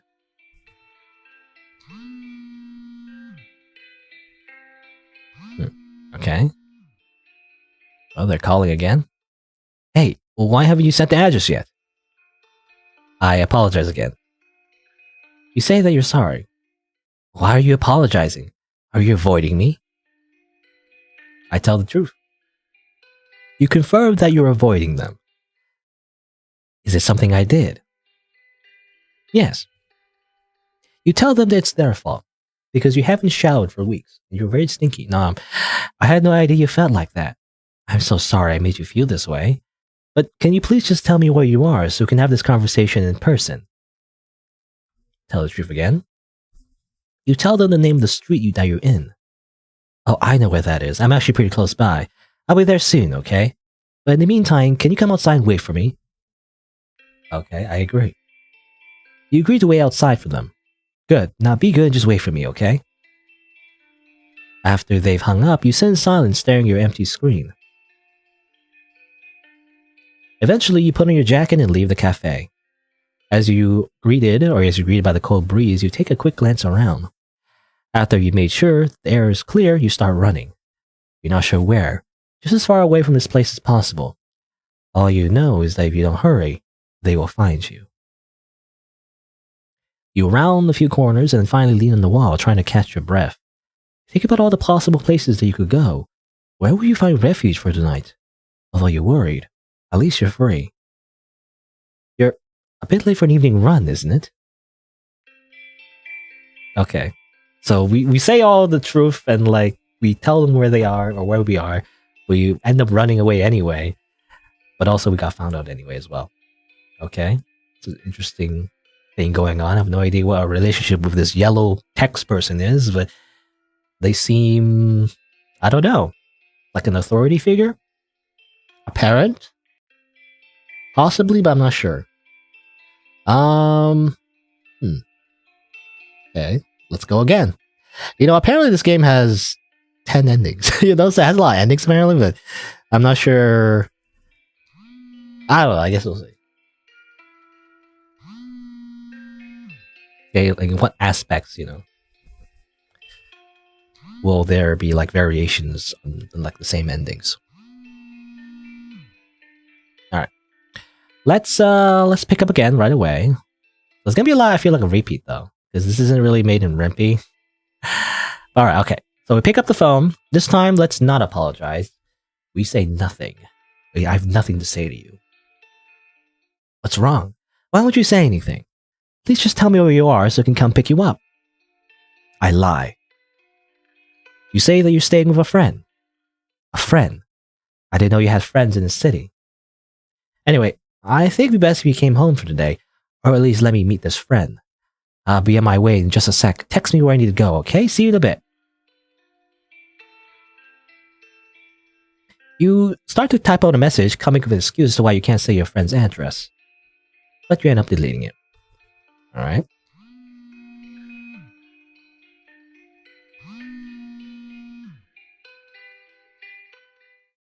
Why haven't you sent the address yet?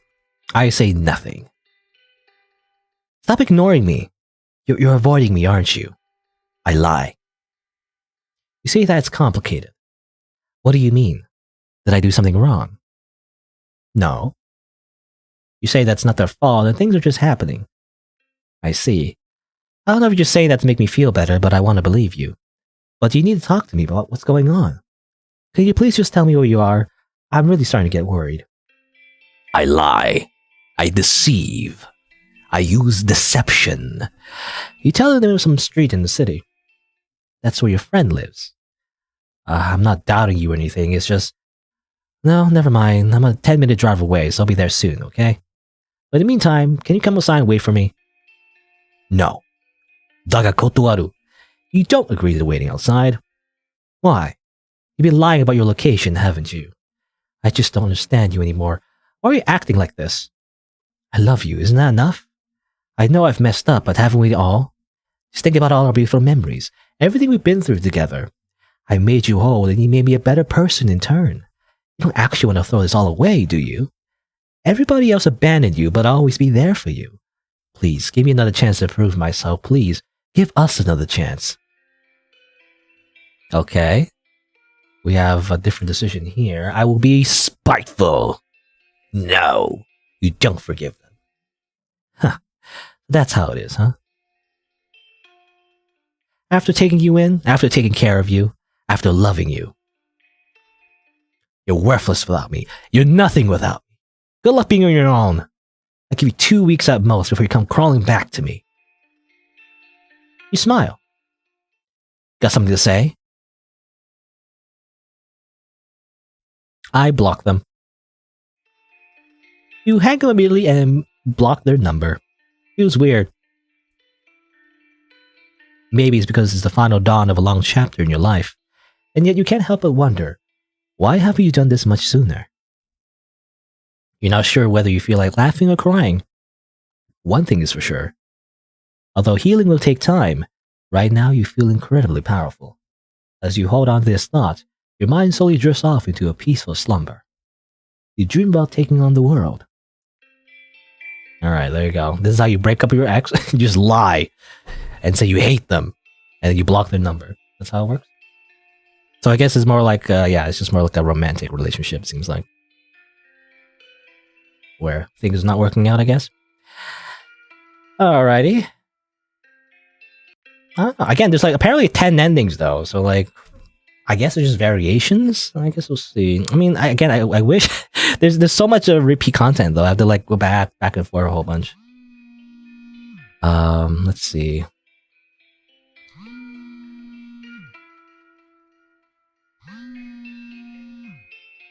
Okay, let's make up.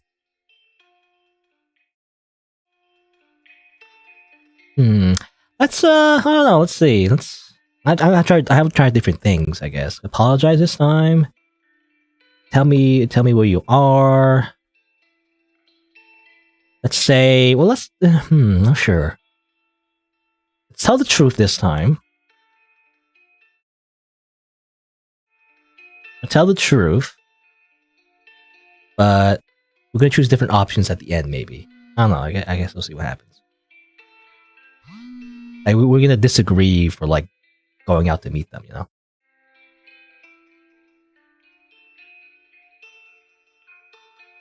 Say you're sorry. Why are you apologizing? You're avoiding me. Lie. I'll lie this time. Complicated. What do you mean? Did I do something wrong? No. Let's say this time to say no. Not their fault. Thank goodness, but that makes me even more worried. Just what's going on? Can you please just tell me where you are? I'm starting to get really worried. I'll tell the truth this time. I'll be there soon. Can come outside and wait for you. Let's disagree. You don't agree to waiting outside. I see. It's quite cold outside, isn't it? Let alone dangerous. Just tell me the exact street number and I'll pick you up from the door. No problem at all. You'll tell me, won't you? You tell them the exact address. Thank you. I promise you. From now on, every day will feel like a fairy tale. I'll make sure nobody will ever make you feel sad again. As long as you stay with me, I'll make sure everything is okay. After you hang up, you close your eyes. You lean back and listen to the silence of your small booth. In retrospective, maybe you're being too harsh, you think. Talking to them has made you realize that you still love them after all. Soon, it will feel just like a bad dream, and part of you still wishes you never wake up. Okay. It really feels like, some kind of like abusive relationship. Vaguely abusive, I guess. I'm not sure entirely. Obviously, we don't know exactly what happened. But, again, it's like they're very controlling, they're very like, it's like a very like, how do you say? Dependent? I don't know what the word is. Like a very interdependent relationship, I guess. I don't know if that's the right word, but, like it's like a relationship where you're isolated from everybody else, and obsessive, and very just not healthy, But anyway, all right, let's do it again. So that's like you accept them. You don't break up with them, you don't accept them. So how many endings did I get? So I got the ending where we just don't talk to them. We got the ending where we tried to run away physically, but it didn't work out. We got the ending where we simply broke up with them by lying the entire time. We got the ending where we told the truth but didn't go out to meet them. But you ended up getting together again, I guess, is the idea. I wonder if there's any endings where you just like you ignore them for a bit and then pick up. I wonder if there's anything like that. I mean, there is that one ending where we can pick up again, right? So we lie the whole time, but then we can still pick up again. I don't know. So many variations. There's a lot of variations, I feel like, at the end of the day. So it's going to take a while, only because there's no, like, skip option. Okay, let's do the asshole thing again. Oh, I don't know. I say asshole. I mean, it depends. Again, the context of the relationship, depends if they're asshole too. But oh, I have skills. Get stunned. I do believe the developer is German. So maybe that's why. Like I'm trying to go through the text faster. I'm accidentally opening the RPG Maker menu because I think this game is made in RPG Maker. I say nothing again. I lie again.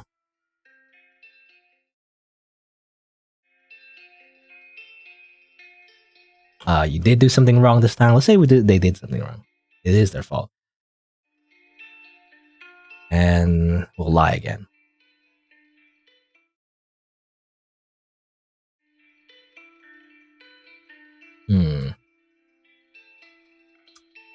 Again, there's so many different variations. Let's agree. You don't agree to them, and they're like, okay, you've been lying this entire time. Why are you acting like this? Is it enough that I love you? Okay. So instead of being spiteful, let's be forgiving this time. You forgive them. Haha, I knew it. You wouldn't betray me. You act all tough, but in the end, you're nothing without me. So now just be good and wait for me, alright? I'll forget your little adventure and make sure to spoil you again, so don't even think about pulling another stunt like this. Despite your better judgment, you feel like there might be a slight chance that things will turn out for the better. Although you know that in reality, you're just scared of the alternative. Okay. Again, very slight variations, but I guess that one is you forgive them instead of being spiteful. There you go. How many endings is that? I think that's 5 endings so far, so 5 more. Let's see.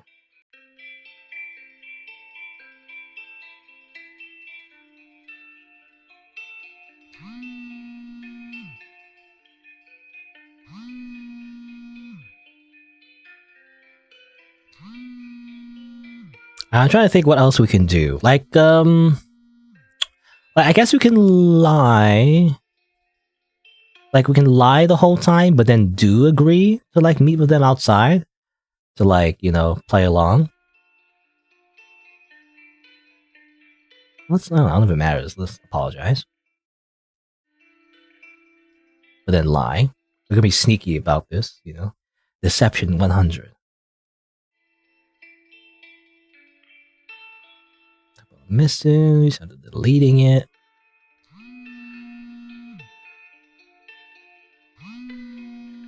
Buzz, buzz. Stop ignoring me. No, we're not avoiding you totally. They didn't do anything wrong. And lie again. Alright, okay. So this time we're lying a whole bunch once again. Lying that we're staying at a friend's house and giving them the wrong address. They're asking you if we could wait outside. Let's agree this time, see what happens. Technically, we're lying even further, You agree to wait outside for them. Good. Now be good and just wait for me, okay? After they've hung up, you sit inside staring at your empty screen. You take a deep breath. You tell yourself that it's okay. They have no idea where you are. Although you're still a little worried, you decide to get some shut-eye and worry about the rest tomorrow. There are many things that you had to deal with tomorrow, but just for the night, you've made it. Congratulations. You deceived them, You passed the deception skill check. You basically lied to them the entire time. Alright, so that's another ending. Let's see. That's, I think, 6 endings so far, so 4 more to get, I guess.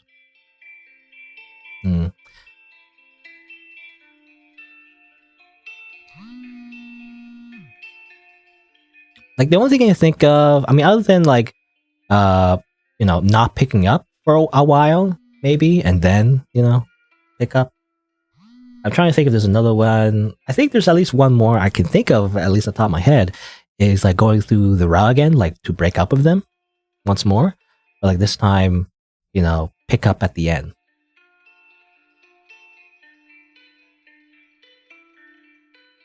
Oops.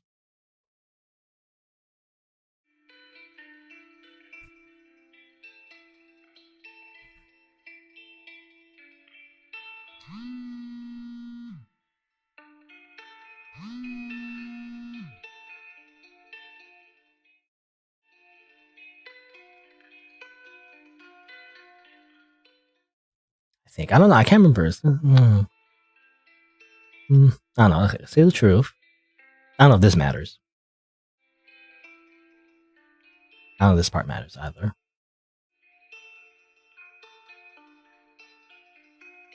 And then you tell them the wrong place again. Because I think it matters, like, which way, like, you know, whether you lie about your location and whether or not you agree to disagree to meet with them is what affects that. So let's disagree. So if you disagree here, they get suspicious, right? Then there's another option here. If we forgive them, we get an ending. So we can be spiteful. We can be spiteful again. And they're like, what the heck? Screw you. I hate you, actually. I keep opening the menu. Fill up in your own, idiot. Haha.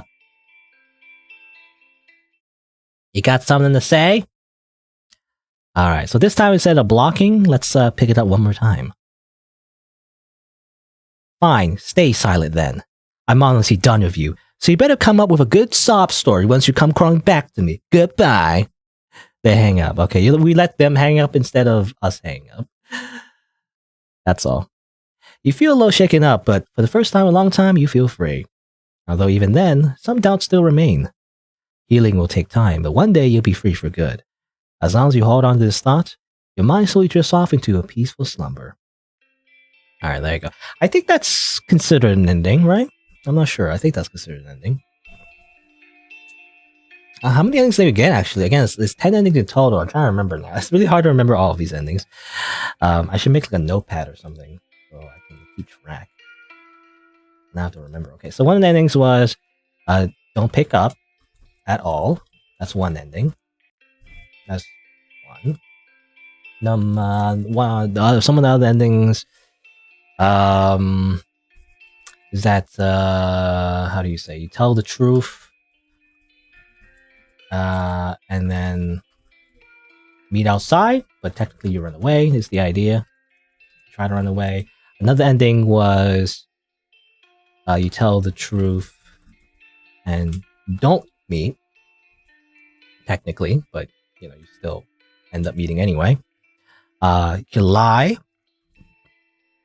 If you lie, then agree to meet.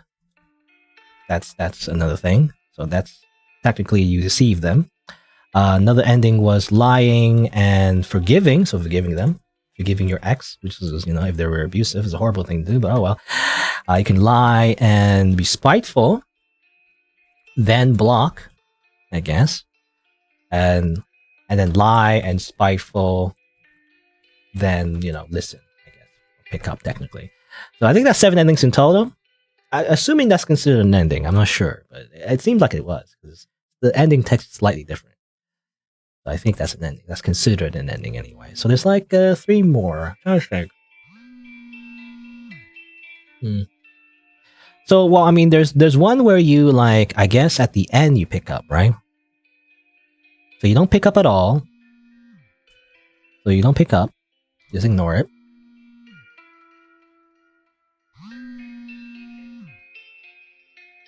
I wonder if there's any differences if you ignore it and then pick up. I'm not sure.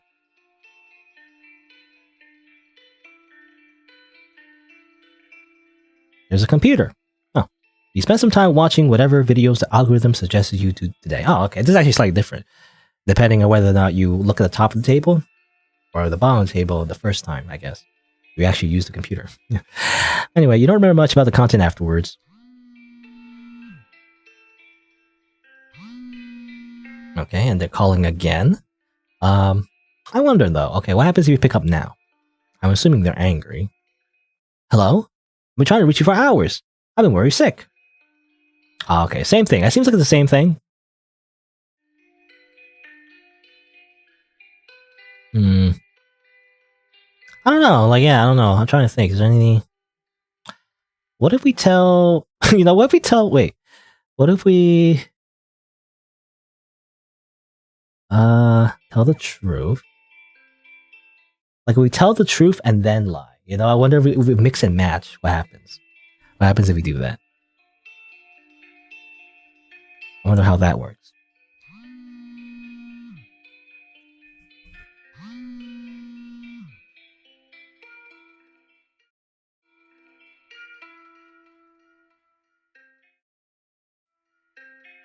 Truth.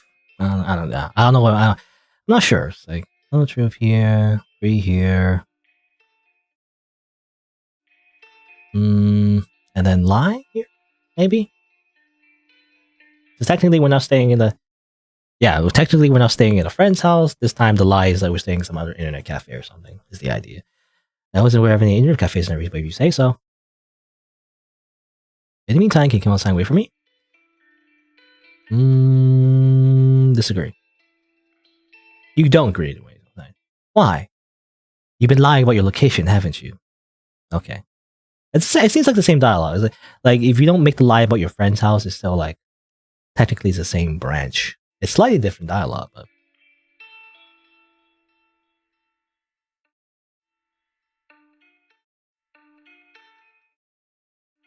okay. Same thing. It's the same thing. Okay. I keep opening the menu because I'm just spamming. So it seems like if you don't pick up and then pick up, doesn't affect anything. So I guess I don't know. How would I get the final endings? I'm not sure what variations I need to do to get the final endings. This is hard. There's too many variations. I'm trying to think. Again, it's like you gotta wait, I guess. You can also do the thing, I guess we wake at the very end. Let's see what happens. Like if I don't pick up until the very end, because at the very end you get a chance to block them, right? So what if we just don't do that? We pick up at the very end and see if that changes anything.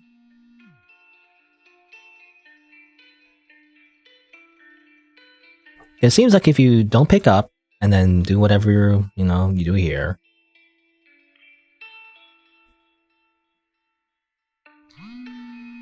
And then if you pick up here, it's the same dialogue choices, so we don't pick up again. Once more. Buzz, buzz, buzz, buzz. Check below the table. Opposite what it did last time. There's a magazine lying face down on the ground. It was already there when you came in. When you try to pick it up, your hand touches something sticky. Ew. Ew. You immediately retract your hand and decide not to think about it further. That's disgusting. Also, people still use magazines. There's a computer right there. Anyway. I guess we ignore them again. I don't know. I feel like if you pick up there again, it's the same. I imagine the same dialogue. Okay, again. I don't know if there's any changes if you pick up there. And what if we pick up now? Hello? I've been trying to reach you for hours. I've been worried sick. Oh, okay. Same thing. Yeah, I don't know. Feels like the same thing.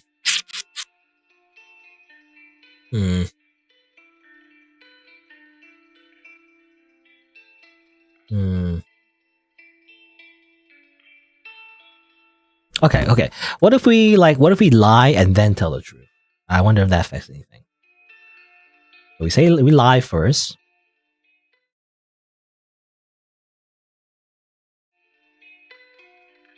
But yeah, it seems like waiting out the buzzing doesn't really do anything. Like only at the very end where you can choose to block it, but that's it. That's the only option you have. Otherwise, it doesn't seem like.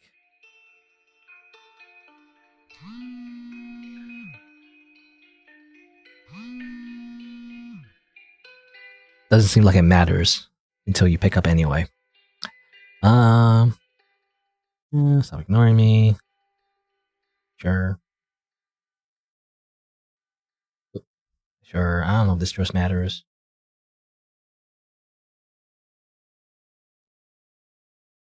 Okay, so this time we tell the truth. So first of all, we lied about staying at a friend's house, but now we're going to tell the truth, I guess. I wonder what happens if we do that. You tell them the name of the street that you're in. That's where your friend lives. I'm not doubting anything. It's just well, anyway. I'm close by. I'll be right there. Okay, same thing.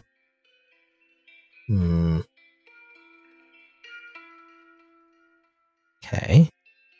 Wonder how. Well, if we disagree here, it's either spiteful or whatever, right? So, I'm not sure.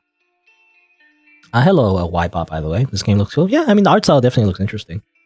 It's really just the same animation here, but it does have a lot of, how do you say, branching choices, I guess, which is interesting. I'm trying to figure out the last, endings I can get, but I'm not sure. Okay, what if I'll tell you, if I disagree? You don't agree to waiting outside. Why? You lie about your location, haven't you? I don't understand you. Why are you acting like this? Is that enough? Yeah, technically, I don't know, because we kind of we sort of lied, but also told the truth about location, so I'm not sure anymore. If we chose forgiving again, it's just going to lead to the same ending.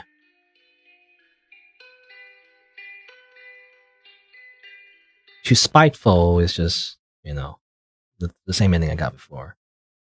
Oh, okay. Oh, wait. Hold on. This is different. Okay, we chose spiteful. So, okay, so this time I lied initially about staying in a friend's house, but then told the location of the street. And then, and we're now spiteful. And now the person's laughing at us because I know where you are. You're giving away just a bit too much information, darling. See you soon. And then let's have a nice long talk. After they hang up, you stare off into the distance. For a moment, you think about running, but something tells you that's already too late. All you can do now is wait and scream. Okay. That sounds very threatening. All right, so that's an ending. So it's like you lie, then tell the truth, and then be spiteful. That's one of the other endings. So there you go. I think that's 8 endings so far. There's only 2 more. I'm trying to think. Maybe there's a variation based on that as well. So you lie, tell the truth, and then choose something else, maybe? Like forgiving? Lie, tell the truth. Oh yeah, you have to disagree as well to go inside. And then be spiteful, maybe. I don't know, let's see. But I imagine if you choose forgiving, though, forgiving is like the same thing. Because it's based on whether or not you lie. So that's the same thing. I'm not sure. Anyway.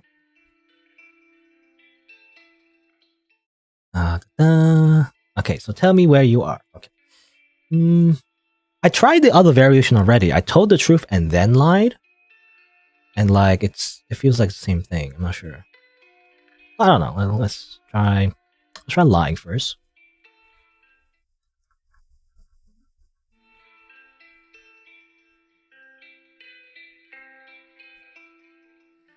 It could be either or, actually. It could be either or. If you tell the truth, you have to tell the truth the entire time, or otherwise, if you're lying, you tell the lie the entire time. Otherwise, if you do one or the other, then it doesn't work, I guess. Something like that. I don't know.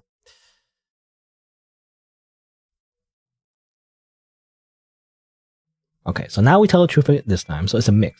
If you do that, then they technically know where you are.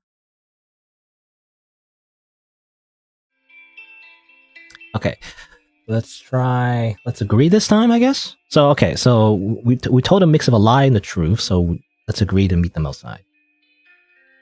You agree to wait outside. Good, now be good and just wait for me, okay? After the hunger, you sit inside staring at your empty screen. Eventually, you put on your jacket and leave the cafe. As you're greeted by the cold breeze, you take a quick glance around. After you make sure that the air is clear, you start running. You're not sure where, just as far away from this place as possible. All you know is that if you don't hurry, they'll find you. You round a few corners and finally lean on the wall, trying to catch your breath. You think about all the possible places you go, where you find refuge tonight, although you're worried, at least you're free. Okay. But that's it. I already got that ending. They know where you are. Because you gave them the street number.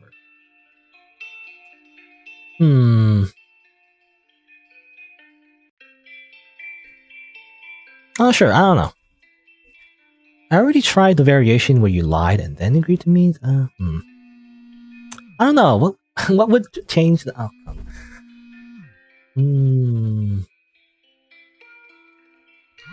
It's really hard to think about. I mean, technically, I don't have to get all the endings, but I usually want to. How many endings are there? There's 10 endings in total, I believe. So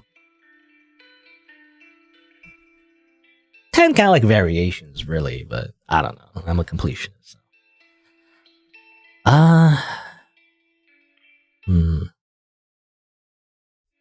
Okay, well let's try. Let's see. Let's try lying, telling the truth, disagree, but then this time let's be forgiving. If that works, maybe. Because basically, if you, well, I don't know. I guess we'll see. If it's the same ending, then we can cross that off the list, I guess.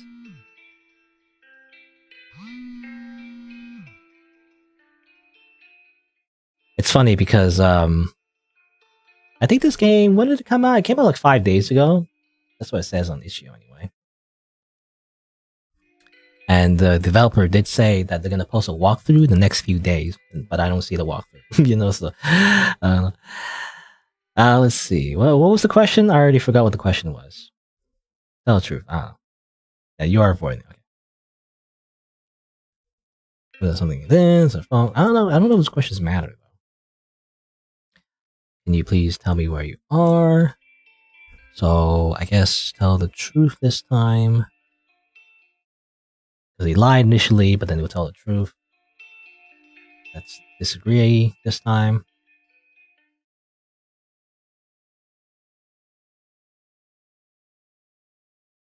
And then forgiving this time. You forgive them. Haha. I knew you wouldn't betray me. You knocked out tough, but in the end, you're nothing without me, so just be getting away from me, alright? Forget a little adventure, make sure you spoil again.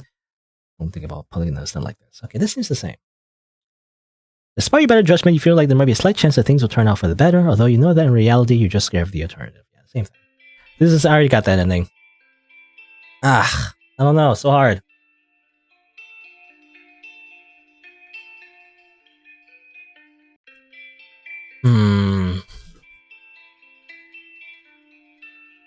Let's just...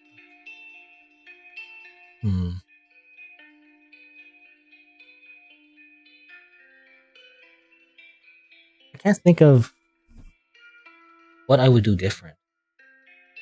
What would I do different? It's really hard to think about.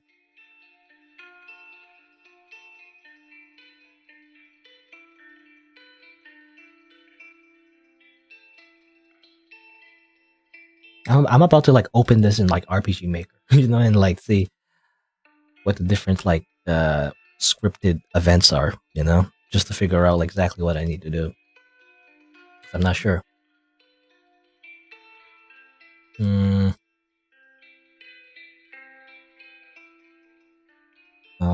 actually complicated. First of all, I have to figure out like which version of RPG Maker this even is. I think it's RPG Maker. I think it is, even though it doesn't look like RPG Maker, but I think it's RPG Maker.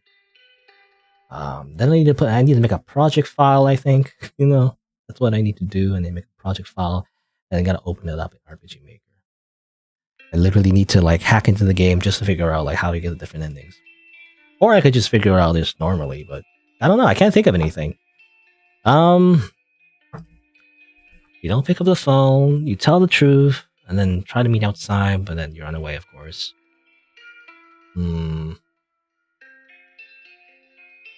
Tell the truth. Help me. Yeah, I just brute force it. Yeah, I mean that's basically what I'm trying to figure out, but it's just taking too long because I'm not sure exactly what changes everything. Maybe like because I'm not really sure about how the other questions might affect the ending. So maybe if this time, like, what if you tell the truth about where you are, but then lie about the relationship itself, pretending that everything is fine. Maybe. Sorry. Tell the truth here.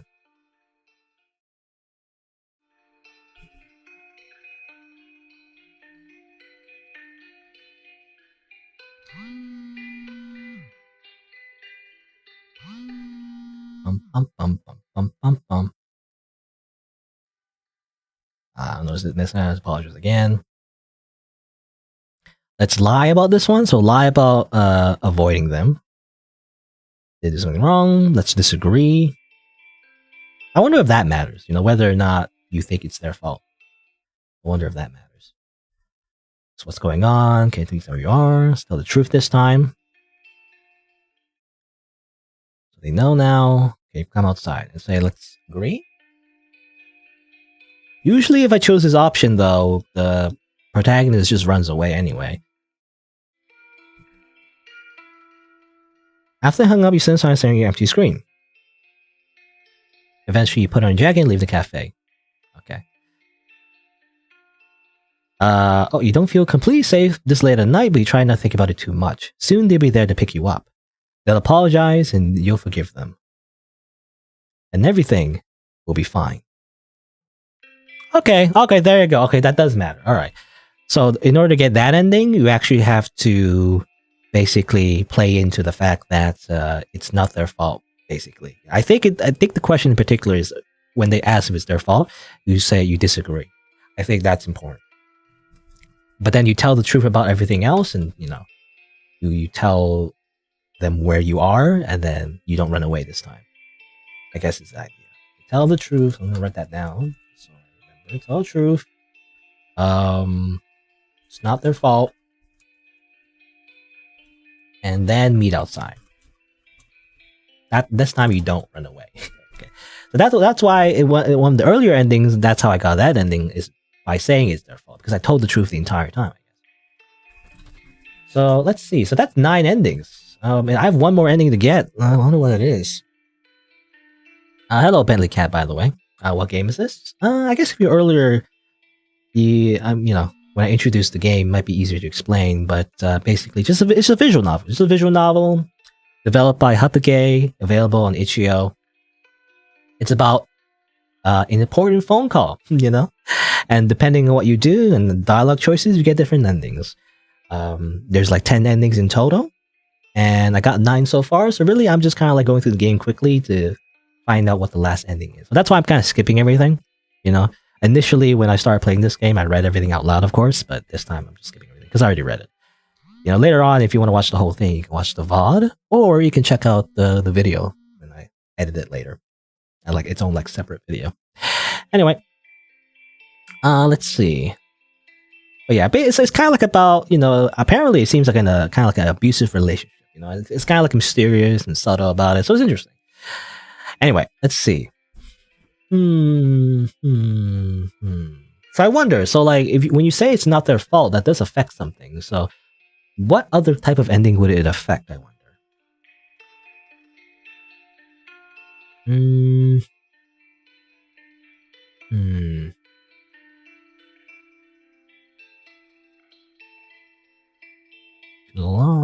Not their fault. I don't know. Like, there's some other, like, it's got to be some other question I need to, like, answer in a specific way and then get another ending. But I'm not entirely sure. Actually, I'm gonna try picking up. Obvious. Pick up the phone. Pick up the phone. Oh, I forgot. I need to use the keyboard. Because technically, this is RPG Maker. You can't click on stuff. At least it's not. The developer didn't make it so you can click on stuff. It is basically a visual novel, but it's actually made in RPG Maker. Let's see. So let's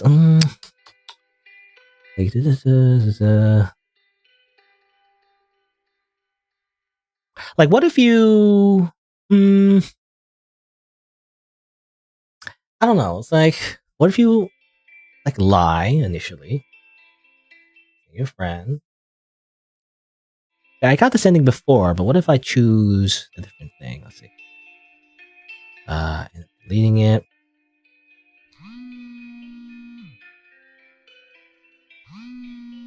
Was the music composed by the creator of the game?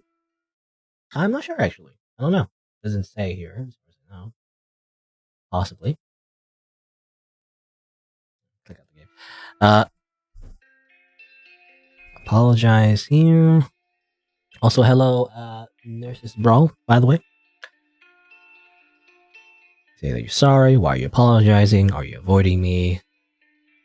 Um. Okay, so let's lie about this one. It's complicated. Disagree. Going on. Tell me where you are. Tell the truth this time. And then let's see. So if you agree, I don't know. If you agree, then you meet them as usual, right? It's the idea.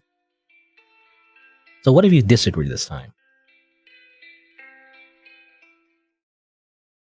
Little dangerous. Just tell me the exact stream and I'll pick you up. No problem at all. You'll tell me, won't you? Tell them the exact address. Thank you. I promise you, from now on, every day will feel like a fairy tale, and nobody will make you feel sad again. As long as you stay with me, I'll make sure everything is okay. After you hung up, close your eyes. Lean back, listen to the silence, and smell booth. In retrospective, maybe you're being too harsh. Talking to them has made you realize you still love them after all. Soon it will just feel like a bad dream. Okay, so that's interesting, because I already got that ending, but I guess it's like, So you lie, but then tell the truth, but then you disagree. I don't know, it's weird. I don't know, you lie, and then you tell the truth. That's one of the other endings I got, basically. I don't know, let's see. So what happens if I do that same branch, but this time, instead of being nice to them, we do say that it is their fault, and we're avoiding them, blah, blah, blah. Maybe it'll be a different ending? I don't know, let's see. Pick up. Trying to reach your hours, worried sick. Yeah, the only bad thing I would say about this game is because there's so many variations of different endings. I do wish there was a skip function, which often in RPG Maker games that are turned into visual novels, they often don't have that feature because I imagine it's not an easy thing to do in RPG Maker. And RenP is native to the engine. It's very easy to do add a skip option. It's I think by default available but this kind of game, at least in this type of engine, it's not easy, so it's annoying. Anyway, okay, so initially I guess we lie,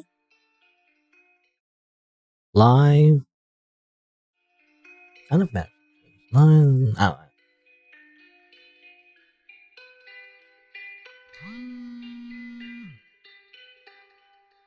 Because initially, I guess the ending that I got for that one is the last one I got was basically telling the truth, but then choosing not to meet. And maybe I didn't realize that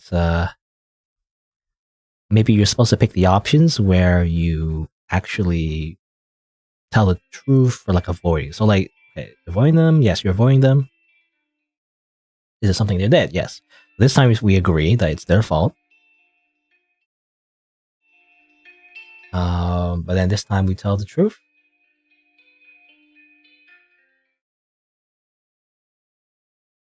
Way outside. And then this time we disagree. Why? You lie about your location, haven't you? You just don't understand you. Why are you acting like this? Love you isn't that enough? I know you must not have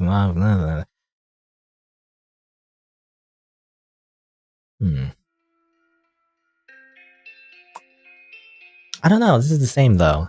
This is the forgiving, spiteful choice, which is always leads the same thing. I feel like. I don't know.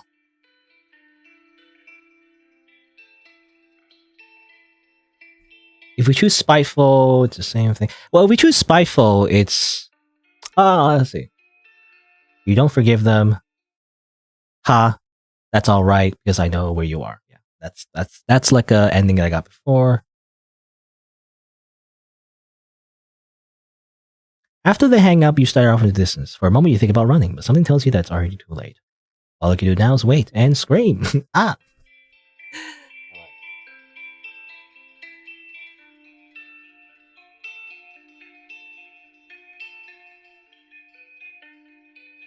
Okay, well, I don't know how that's relevant to what's going on in the stream, Nurses Bro, but I don't know. Kind of weird. Just bring that up randomly.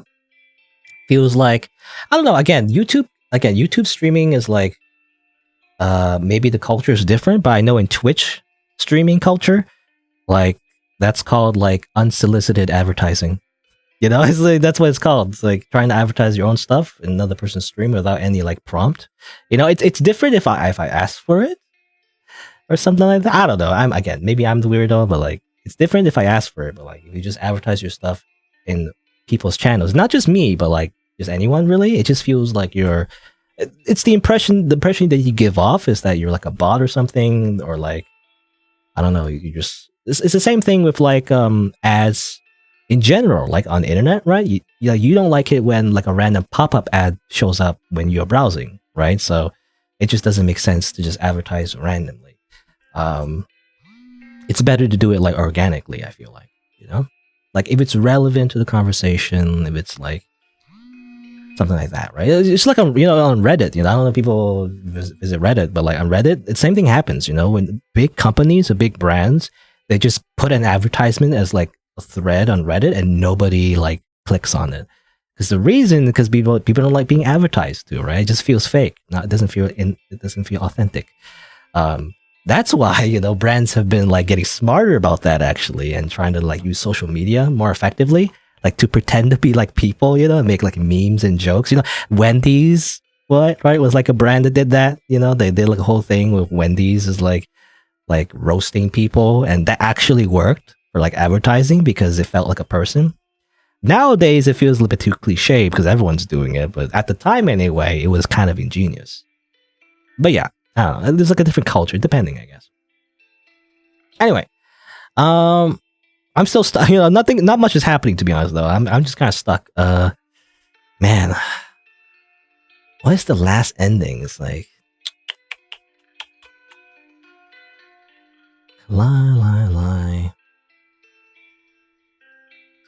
and it's not their fault.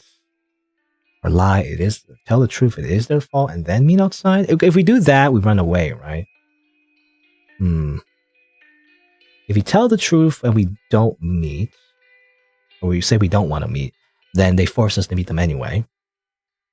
If we lie, but then tell the truth and disagree to meet, then be spiteful, they're gonna say, you know, they know where you live, and blah blah blah, or not you live, rather, it's where you are, rather. Yeah, when there's ads on Reddit, it's always people, insulting the ad. I've noticed as well, like Reddit has always just added like ads as by itself, you know, if you notice as well, you know, they're like artificially upvoted and everything. So there's that too. But like, I don't know, people don't like being advertised to overtly, I guess. But it really depends, right? People have been advertised to on TV, really, you know, really like people just expect that, right? Commercial breaks and whatnot. People just expect that. So it really depends, I guess, on what people are used to. But I don't know. In my opinion, it's just kind of weird when people just come in and be, "Hey, check out my stuff. I don't care about your stuff. Check out me. I'm the best." You know, it's like that. That's what it feels like, and that might not be the intention, but that's how it comes across, and that's kind of important. Right? That's how you communicate. Anyway, I don't know, that's just. It could just be me. People, other, you know, streamers. I say that, you know, as if I'm in that circle, but I'm not. But anyway, but you know, other like bigger streamers, it depends, right, on what they find okay and not. Some other streamers, which I usually don't watch, to be honest, but are definitely much more, I guess, I don't know, marketing inclined. I guess, you know, where they're like much more about that. It feels fake to me though, but it's like, and today this video is sponsored by Raid Shadow Legends, you know, that kind of thing. I don't know, it just feels fake to me. Again, I don't even know how to get the last ending. I'm almost at the cusp of just like looking at the game files and just figuring out that way. You know, I feel like the developer wouldn't like that actually. They would probably find that insulting to like look at their code, but that's actually how I found other endings in other games as well. I literally just look at the code because I can't figure it out otherwise. I mean, sometimes if it gets really difficult, I just look at the walkthrough, but there's no walkthrough for this game as far as I know. I mean, I can also watch other people's videos, but I feel like that's cheating. I don't know. That's where I draw the line. I'm just watching other people's content to figure out the ending. Admittedly, I do that sometimes, but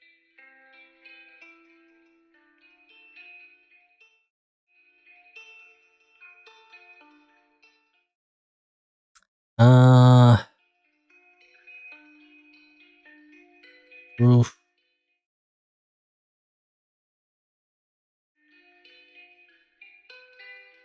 Hmm.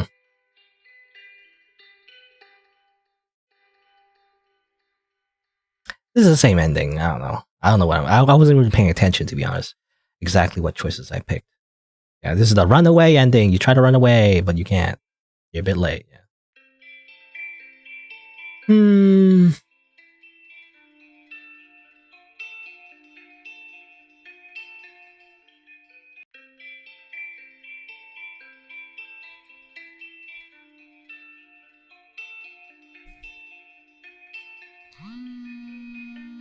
Buzz. Buzz. Okay, this is torture. All right, where? Let's see. How do I do this? How do I cheat? Let's see. I'm gonna look. You can't see this, but I'm gonna go to my files. I don't really want to show it, because again, I feel like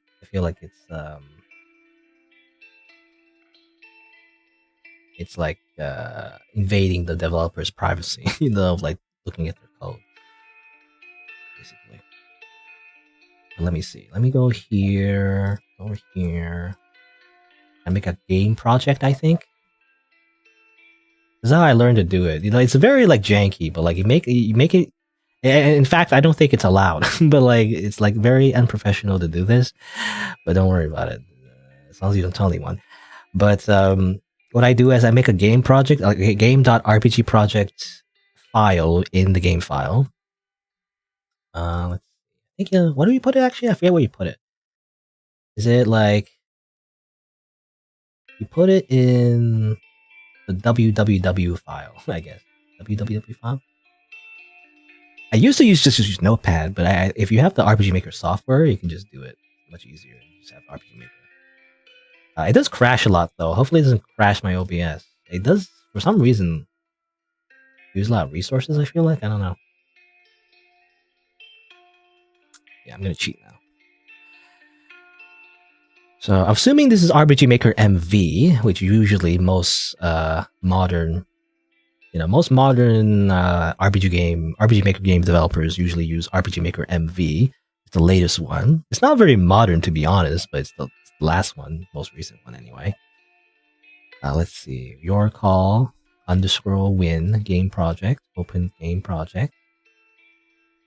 Let's see. Now, how do I find events? That's the hard part.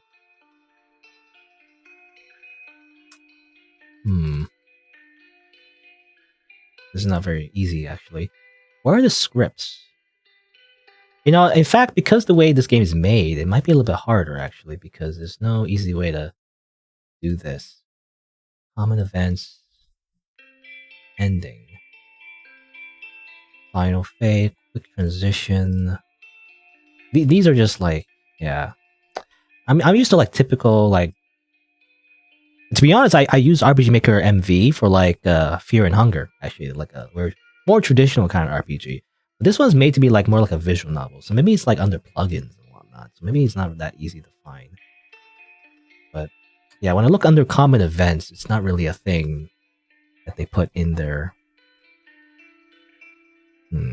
Then where would I find it? Yeah, I don't know where I would find it actually. Maybe that's not the best option. I guess I could just use data, or rather not. I guess I could use just Notepad, Notepad++, just looking through text. Might be easier. Database doesn't really help me. Yeah, it doesn't look like an RPG Maker game, but it is, it seems like. When I open it up, it has the RPG Maker icon, so I'm assuming that's what it is. Does it have any plugins? What plugins does it have? Shaking text? Community Basic? Yami skip title? Picture effect?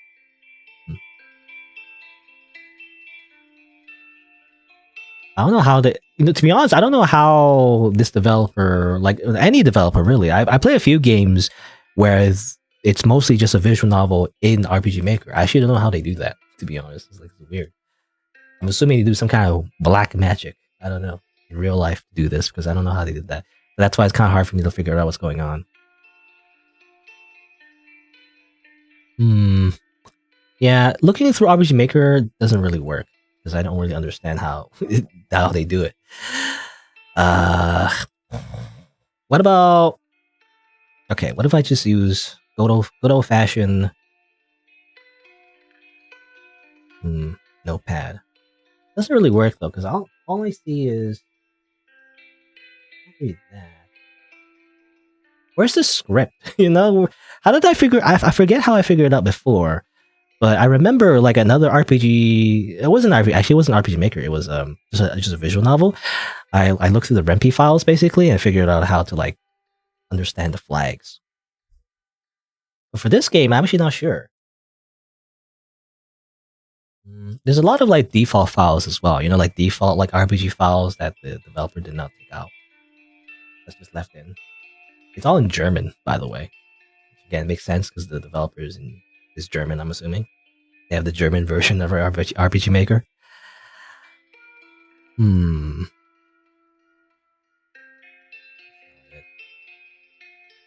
It's not in common events. So where would it be? I don't know where it would be. Yeah, I don't get it. I don't understand how this game is made. How did they make this game? It's insane.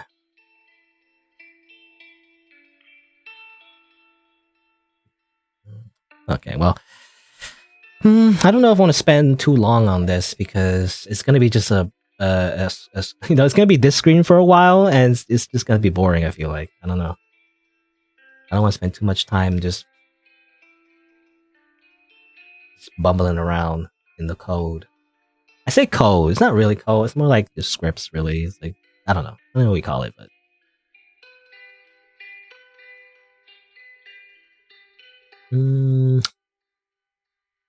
JSON files. Gotta look for the JSON files, whatever that means. I don't know what JSON. I don't know what the JSON file means, but I see a lot of JSON files in RPG Maker. They use that a lot.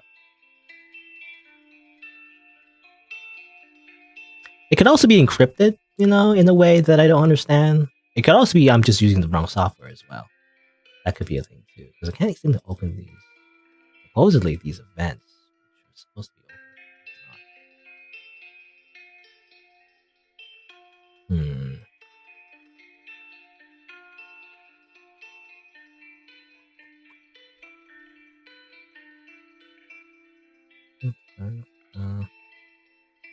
I just see like transition effects and like the credits. Kind of it. There's no other way to figure out, as far as I know, because I'm dumb. I guess I don't really know how to figure out like exactly where the flags are.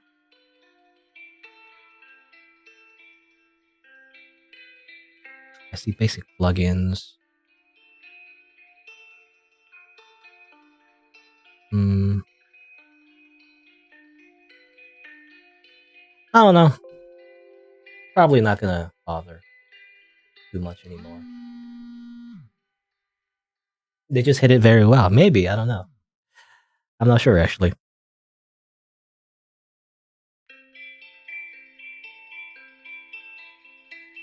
I could be like I'm just doing it wrong, obviously. I don't know. I'm not very computer programming inclined at all, actually.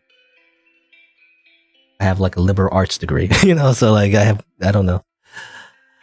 I have no idea where you would find exactly where you look at the scripts.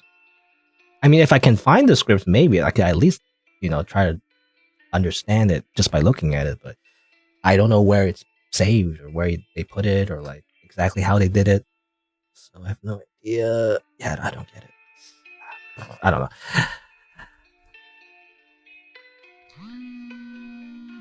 It could be like I could just save this for off screen. It's annoying though because if I do it off screen, it's just I have to like do another recording on my own. Anyway,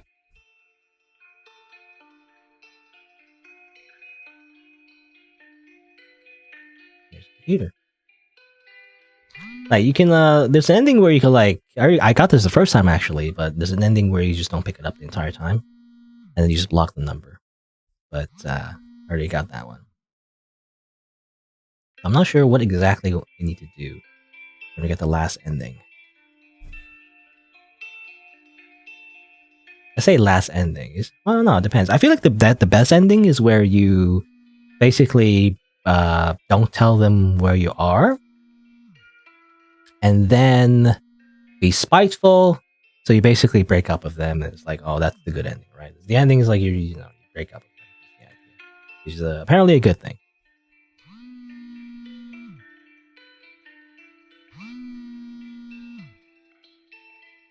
Unless I miscounted, I think I have only 9 endings, right? As far as I know. This is also going to be like really annoying to edit, because I figure out like exactly at what point did I get new endings. Anyway, I think that's it. 9 out of 10. I'll probably just do research off screen and see if I can like figure out the last one. But that'll be it. I mean, usually I save my concluding thoughts after I get all the endings, so I'll probably just redo it. But I'll just say really quickly my thoughts on this game so far. Interesting. I mean, obviously, it's pretty interesting. It was under the Game Jam, by the way. So the Game Jam that they made this under, the theme is only one of any asset is the idea. So that's why it's only like one picture, basically. And they're also doing the thing where they wiggle, I don't know what you call that animation, by the way. The wiggling animation. It reminds me of Amori, but obviously Amori wasn't the only game that does that. But, it's the one where like, it really is just a flat 2D image, but like it's slightly wiggly, So it's like they add like slightly different variations of the same image on top of each other and just like animates it like a GIF or whatever, like frames. I don't know, but I like it. And it's interesting, definitely interesting story. It's like a kind of like a mystery story, really. And you're supposed to like connect the dots yourself to figure out what's exactly going on. And even then, I don't think it's completely explained unless the one ending that I'm missing somehow, gives much more insight. I think it's meant to be kind of subtle and like, ambiguous, but basically it's kind of like some kind of toxic, abusive relationship. And the person you're playing as is trying to avoid, their partner and try to get away from them. And depending on your actions, you either get back with them, which usually is a bad thing, or you completely cut them from your life, which is, supposed to be a good thing. That's the idea. I feel like that's the moral of the story for this particular game. But there you go. Interesting idea. The only thing I find annoying is because it's an RPG Maker, there's no easy way to skip, and therefore it's kind of hard to like memorize exactly which choices you've picked already. So it's a little bit repetitive way to come back, in each playthrough to like pick different options every single time. It's hard to remember exactly what you picked before, and it's like I guess you don't have to get all the endings, but even then, I do feel like the game does encourage you to do that though, because that's how you get kind of like the full story, right? So that's important that you do get multiple endings. So I wish the game facilitates that. It's a common problem, I feel like, we have a lot of like games that I play, especially in particular visual novels made in RPG Maker. I wish he would just do it in Rempi, And I think I heard the argument before that Rempi is a different engine, so like it might be harder to do that. But I don't know. As the consumer, I guess, even though I'm not really a consumer, I guess, because I technically did not pay for this, shamefully, even though there is an option to pay for it, but I did not. But as the player, it's just more convenient if it wasn't a visual novel engine, specifically made for that genre, right? So that I can skip and make checkpoints and whatnot. Anyway, all right, but that's a game. I'll probably like re-edit this part and like probably add in like the 10th ending. So I'll probably not do my usual sign off because I'll do that later. But there you go. That's how I feel about the game. And I think that'll be it for today. I mean, it's been about 3 hours and 40 minutes. I was planning on playing a few other games, but maybe I'll save it for next time, I think. Probably what I'll do. I mean, they're pretty short, but yeah, I'll save it for next time. I think I played a good amount of games today. 4 games. There you go. That'll be it for today.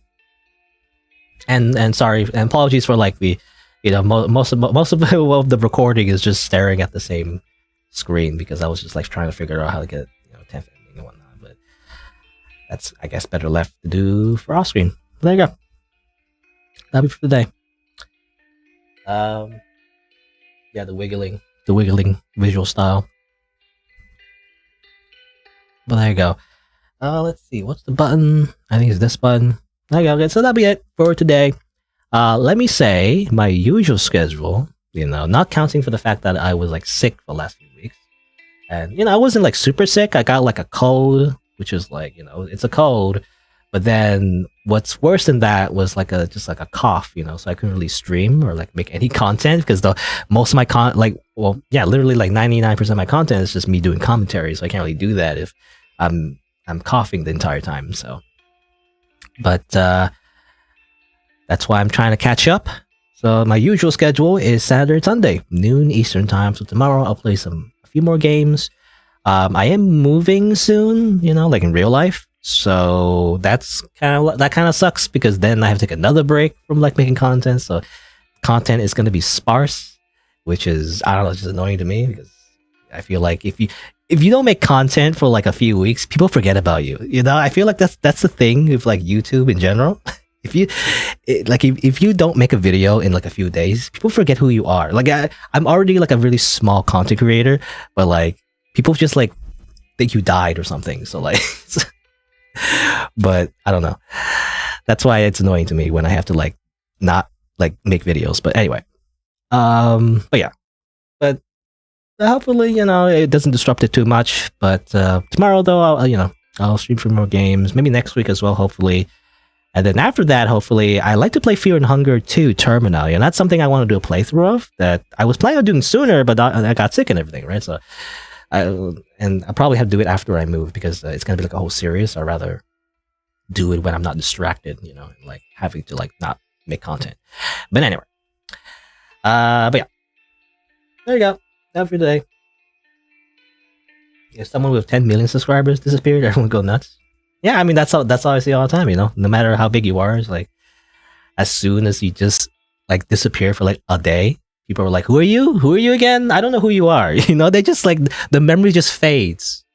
And it's like, oh, you made a video? I forgot who you existed, I mean, again, the 10 million subscriber example isn't a good example though, because if they're like really big, if they're like one of the top content creators, I feel like, yeah, people would notice. But like, I feel like for most content creators, I feel like, then yeah, they forget who you are. I see it all the time. Even the channels that I watch for like they've been doing it for like 10 years or whatever. They always say that, right? It's like I notice it too. The audience just forgets that they exist, right? Or something. I don't know. Anyway, but there you go. But yeah, thanks for coming by the way. So thanks for coming by. Thanks for watching, and I guess I'll see you around. Bye-bye.